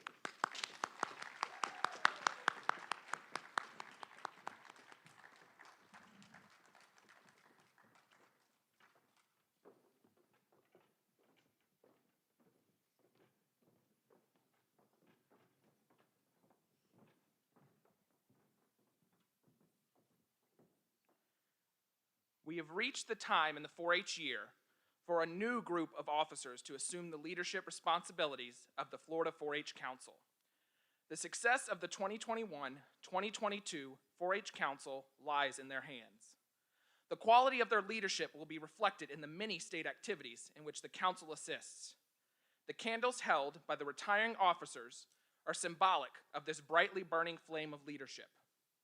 As the new officers are installed, the transfer of responsibility is demonstrated by the passing of the flame. As the retiring officers light their flame today, I would like to take a moment to recognize the success and resilience that they have demonstrated this past year. The 8 retiring officers that you see up here were never properly inducted, yet they upheld their responsibilities to the fullest. Anything that was thrown at them this past year, they took it in stride and pushed through for the betterment of our beloved youth development organization.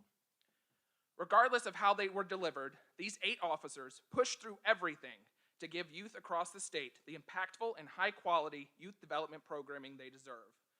We experienced their greatness as they led 3 virtual executive board weekends, countless meetings and communication through text and email, an asynchronous day at the Capitol experience, and hybrid events for intermediate state, legislature, and 4-H University. Due to the tenacity and innovation of these powerful leaders, we now have an online storefront to sell Florida 4-H items, shameless plug, check it out, a Youth Voices blog, and the start of a Florida 4-H news show. Like everyone around the world, these 8 phenomenal individuals experienced a year like no other, yet they created experiences like no other. They were handed a rainy day this past year, and they played in the puddles. Lydia, Hayden, Ella, Benjamin, Will, Brooke, Rebecca, and Lauda, thank you for playing in the puddles with me this past year. It has been a pleasure working alongside of you, and I hope you never forget the things you were able to accomplish this past year. It may not have been what you expected, but you have accomplished many unexpected and great things. As the retiring officers light their candles today, I will ask them a question like we will hear as the new officers are inducted. As they answer affirmingly, they will light their candles. Lydia Ducanis, Hayden Hawes, Ella Dinkins, Benjamin Walking, Will Eubanks, Brooke Adams, Rebecca Erickson, and Laura Manzueta, did you accept and uphold the responsibilities of your office? The flames of leadership being passed tonight are shining ever so brightly and are ready to light the path for the new incoming Florida 4-H state officers.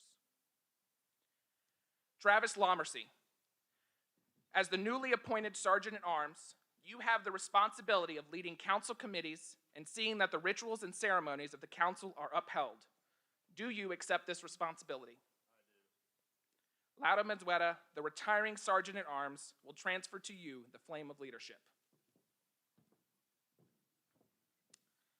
Brooke Adams, as you continue in your role as parliamentarian, your responsibilities continue to include ensuring that business is conducted fairly.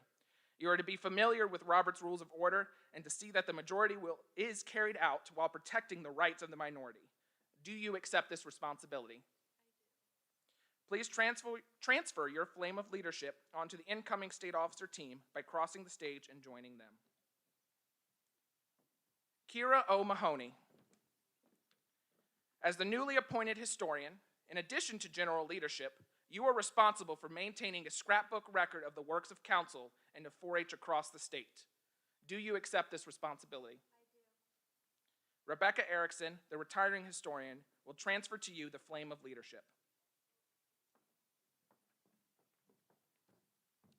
Reagan Varnes, as newly elected reporter, keeping people informed is important to the life of the council. You will be expected to produce periodic newsletters that keep readers up to date on developments and activities within the council. Do you accept this responsibility?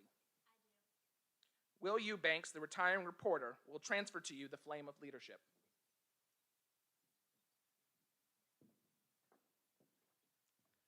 Lily Crawford. As the newly elected treasurer, you will be entrusted with financial matters of council. You will be expected to keep accurate records of receipts and expenditures and see that the council operates within its budget. Do you accept this responsibility? Benjamin Walking, the retiring treasurer, will transfer to you the flame of leadership. Carolyn Walking. As the newly elected secretary, you have the important job of keeping accurate records of actions taken by the council and communicating these actions in a timely fashion through council minutes. You are also in charge of maintaining the correspondence of the council. Do you accept this responsibility? Ella Dinkins, the retiring secretary, will transfer to you the flame of leadership. Benjamin Walking. As the newly elected vice president, you must become familiar with the duties of the president and be ready to act at any time in the president's absence. You are also to assist the president as necessary to accomplish the works of the council. Do you accept this responsibility? I do. Hayden Hawes, retiring vice president, will transfer to you the flame of leadership. Hayden Hawes. That was a great spin.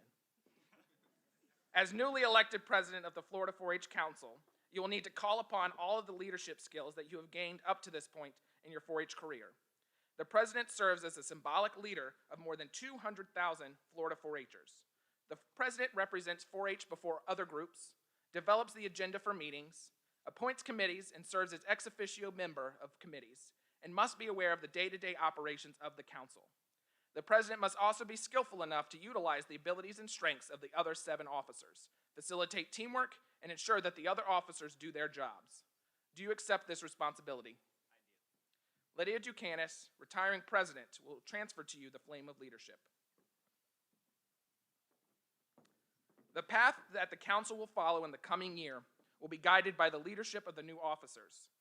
Again, we thank the retiring officers for all that they have done for the council and wish them continued success throughout their lifetime.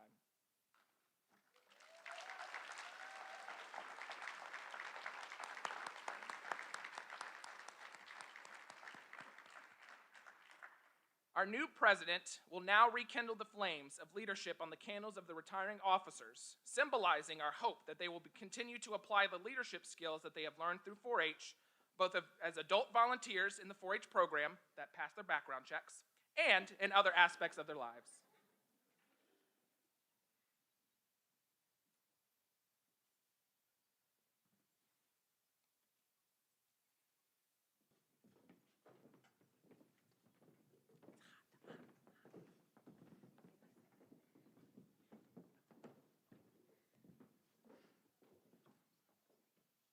I am now presenting the Chris Allen Memorial Secretarial Award to Ella Dinkins from Bradford County, your retiring State Council Secretary. Chris Allen was a 4-H member who lost his life in a car accident many years ago. This plaque honors his memory.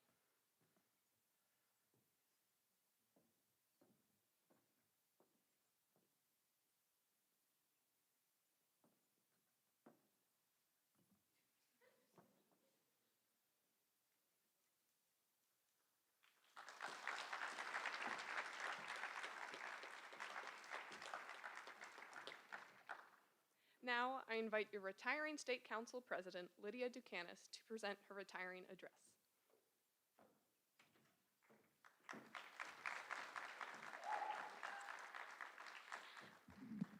Thank you, Carolyn. So, hi guys, my name is Lydia, and first off, I just want to say that it's been an absolute pleasure seeing you all here today. It's been a while since we've been in person, and seeing all of you guys has definitely lifted my heart. And I can't believe that I'm saying this, but I'm about to start my last Florida 4-H speech, so I guess here we go. So, a little bit about me is that I've been in 4-H for the past 12 years, and since I have siblings who've been in 4-H, I've been an honorary member since I was about 3. Ever since I could remember, it was county meetings on Tuesday, club meetings on Wednesday, district meetings on Thursday, and usually a community service project on Wednesday. The first officer position I ever held was birthday tracker for my club. My very prestigious and definitely very real position, not made up, consisted of buying birthday bars for chocolate for club members. As I grew up, I would start to run for bigger offices on my club, county, and district levels, which I mean, I could list all of them, but I think we all would be pretty bored by that. But all these positions taught me so many things, like leadership, communication, time management, and organizational skills. But after a while, it was time for me to start going to state events. And as I said before, I have a lot of siblings who've been in 4-H, and 3 out of those 4 siblings served as president, vice presidents, and secretary on state council. And one of the first questions I was asked when I got to intermediate state as a 12-year-old was, Lydia, when are you running for state office? And as a 12-year-old, that question completely freaked me out. I had just started doing state events, and all of a sudden, I felt like I had all these people watching me, waiting for me to be as good as my siblings, and that stressed me out. But my story doesn't end with a 12-year-old stressed out 4-H'er, or I wouldn't be in front of you all wearing this very fancy green jacket. I didn't let my fear of failing people or not being good enough stop me. I started taking on roles within my committees and did my best when it came to my responsibilities. And while serving on executive board, seeing the impact of state 4-H, it inspired me, and I wanted to be more than just a part of it. I wanted to take the things that I've learned and start giving back to the program that gave so much to me. So, in my junior year, I ran for secretary, and this past year, I served as your guys' president. And running for president has been the best decision I've ever made. Being an officer has stretched and challenged me in ways that I didn't think were possible, and they wouldn't have been if I didn't do it. Being able to connect with youth from around the state has taught me so much, and this past year, while different, hasn't been any less impactful. Florida 4-H has continued to be a force. While we were unable to do things like we used to, we continued to offer opportunities for youth to get outside their comfort zones, learn, and grow into the leaders of tomorrow. And while I'm sad to be leaving this incredible program, I know that it's going to continue to do amazing things because that's just what 4-H'ers do. They do incredible things, and they're going to keep on doing it with or without me. Within 4-H, I found my home. I found a place where I get to do the things that I like with other youth who have the same passions, and that was an incredible thing to grow up doing. I was explaining my presidency to a friend and all the responsibilities that come with it, and they asked me, why are you doing this, and do you at least get paid for it? And I think we all know that the answer to the second question is no, I don't get paid. And the answer to the first is that I do it because I like it, and it challenges me to be a better person. Sure, it's hard work sometimes, but it's hard work that's making me a better person. And if there's anything I've learned throughout my time in this program, is that 4-H takes even the smallest of things you do within this program, and it teaches you invaluable lessons. I wouldn't be up here right now if I didn't do things I wasn't comfortable with or scared of, but it's when we're outside of our comfort zones that we truly grow. And there's no better place to do that than in 4-H, because sometimes, yeah, you don't know what you're doing, and sometimes you're in over your head, but when you're here, you have the support of youth and countless adults to help you get through it. So take chances that you aren't sure about, and get outside your comfort zones this next year and every year after for that matter, because that's when we're going to become the best version of ourselves. And before I officially sign off, I just want to say thank you to a couple of people. First off, thank you to my fantastic officer team, Hayden, Ben, Ella, Will, Rebecca, Brooke, and Lauda. It's been an absolute pleasure serving with you guys, and it's been amazing to get to know you all. Thank you, Mr. Derby, for all of your energy and enthusiasm in leading us this year. Thank you to my mom for encouraging me to take on responsibilities and driving me wherever I needed. A huge thank you to our Florida Foundation Board for making all this possible. And lastly, thank you, Florida 4-H, for making me who I am. Goodbye.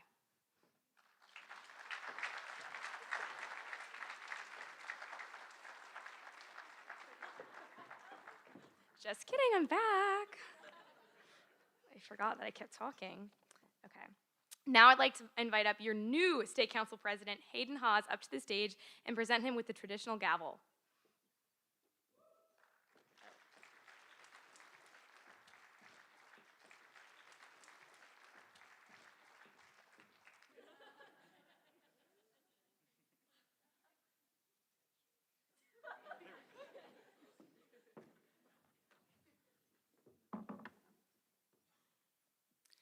Thank you, Lydia. In recognition of all your hard work this past year, I would like to present this plaque to you.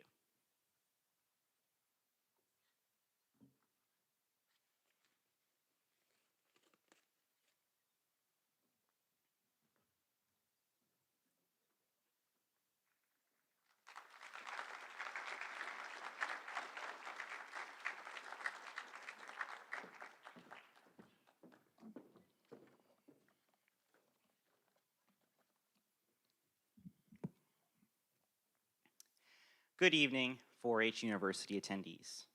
My name is Hayden Hawes, and I have had the honor of being elected to serve as your 2021-2022 Florida 4-H State Council President. It is with great honor and pride that I stand before you today, ready to serve you, the 4-H member, parent, volunteer, supporter, or staff member, to my fullest capacity. Over the past year and a half, we have been vastly affected by the COVID-19 pandemic. We had to turn many of our beloved programs into virtual opportunities. There was a significant learning curve involved, but as we continued to learn more about virtual events, we continued to improve these opportunities. Despite the challenges we faced, we would not let the pandemic stop us from touching the lives of youth across the state. Thanks to the dedicated work of my prior fellow officers, staff and faculty, executive board members, many of whom are in the audience tonight, and many others, we continued to thrive with the situation at hand. As I look forward to the upcoming year, I see hope. Hope for the opportunity to better our programs, help our youth gain more life skills, develop more friendships and bonds, and better serve their communities. We have made progress to returning to normal programming, as we are here today at the very first hybrid 4-H University event. While in-person programming is returning, we will ensure we continue to provide youth who would prefer to connect virtually with incredible state event opportunities. Thank you to my incredible 4-H University committee and our advisors I worked with throughout the year to plan this event. Now, while we do not know exactly what the next year may hold, I can assure you we will not stop until our programs are the best in the nation, we touch more lives than ever, and support our youth in every way possible. I have many goals this year, and a large portion fall under programmatic development and improvement. I plan to engage in a grassroots effort to support 4-H at the club, county, and district levels, since that's where we grow the future leaders of our state. I also want 4-H members across the state to know that 4-H is here for you. We want to see you succeed. This program and its members have your best interests at heart. I desire nothing more than to see 4-H and its youth learn, lead, thrive, and grow. This year, I am honored to serve alongside an amazing officer team. Vice President Benjamin Wolking, Secretary Carolyn Wolking, Treasurer Lily Crawford, Reporter Reagan Varnes, Sergeant-at-Arms Travis Lomercy, Parliamentarian Brooke Adams, and Historian Kira O'Mahony. I believe this team and our varied skill sets and goals, with our common passion for 4-H, will drive us forward. I eagerly await all we will accomplish together through the year ahead for the betterment of our 4-H program. I would like to say thank you to everyone in the audience here today for standing by the 4-H program throughout the past year and a half and all the difficulties that we've experienced. I will not rest until we push our program into the future that we all desire. I would love to meet each and every one of you here today, so please don't hesitate to introduce yourself and utilize me and my fellow officers as a resource for you throughout the coming year. It is my honor to serve you. Thank you for attending 4-H University, and let's grow 4-H together. Thank you.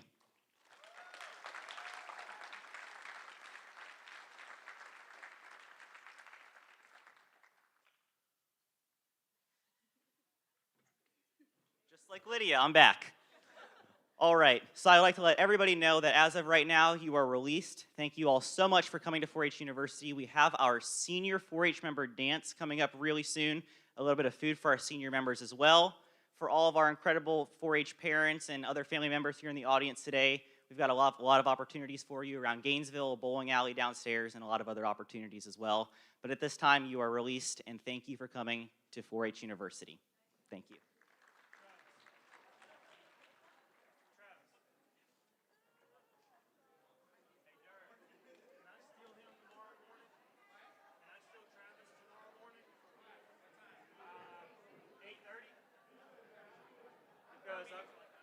I've got that big old case, and I can't load it by myself. I've already pulled. Let's stock it up.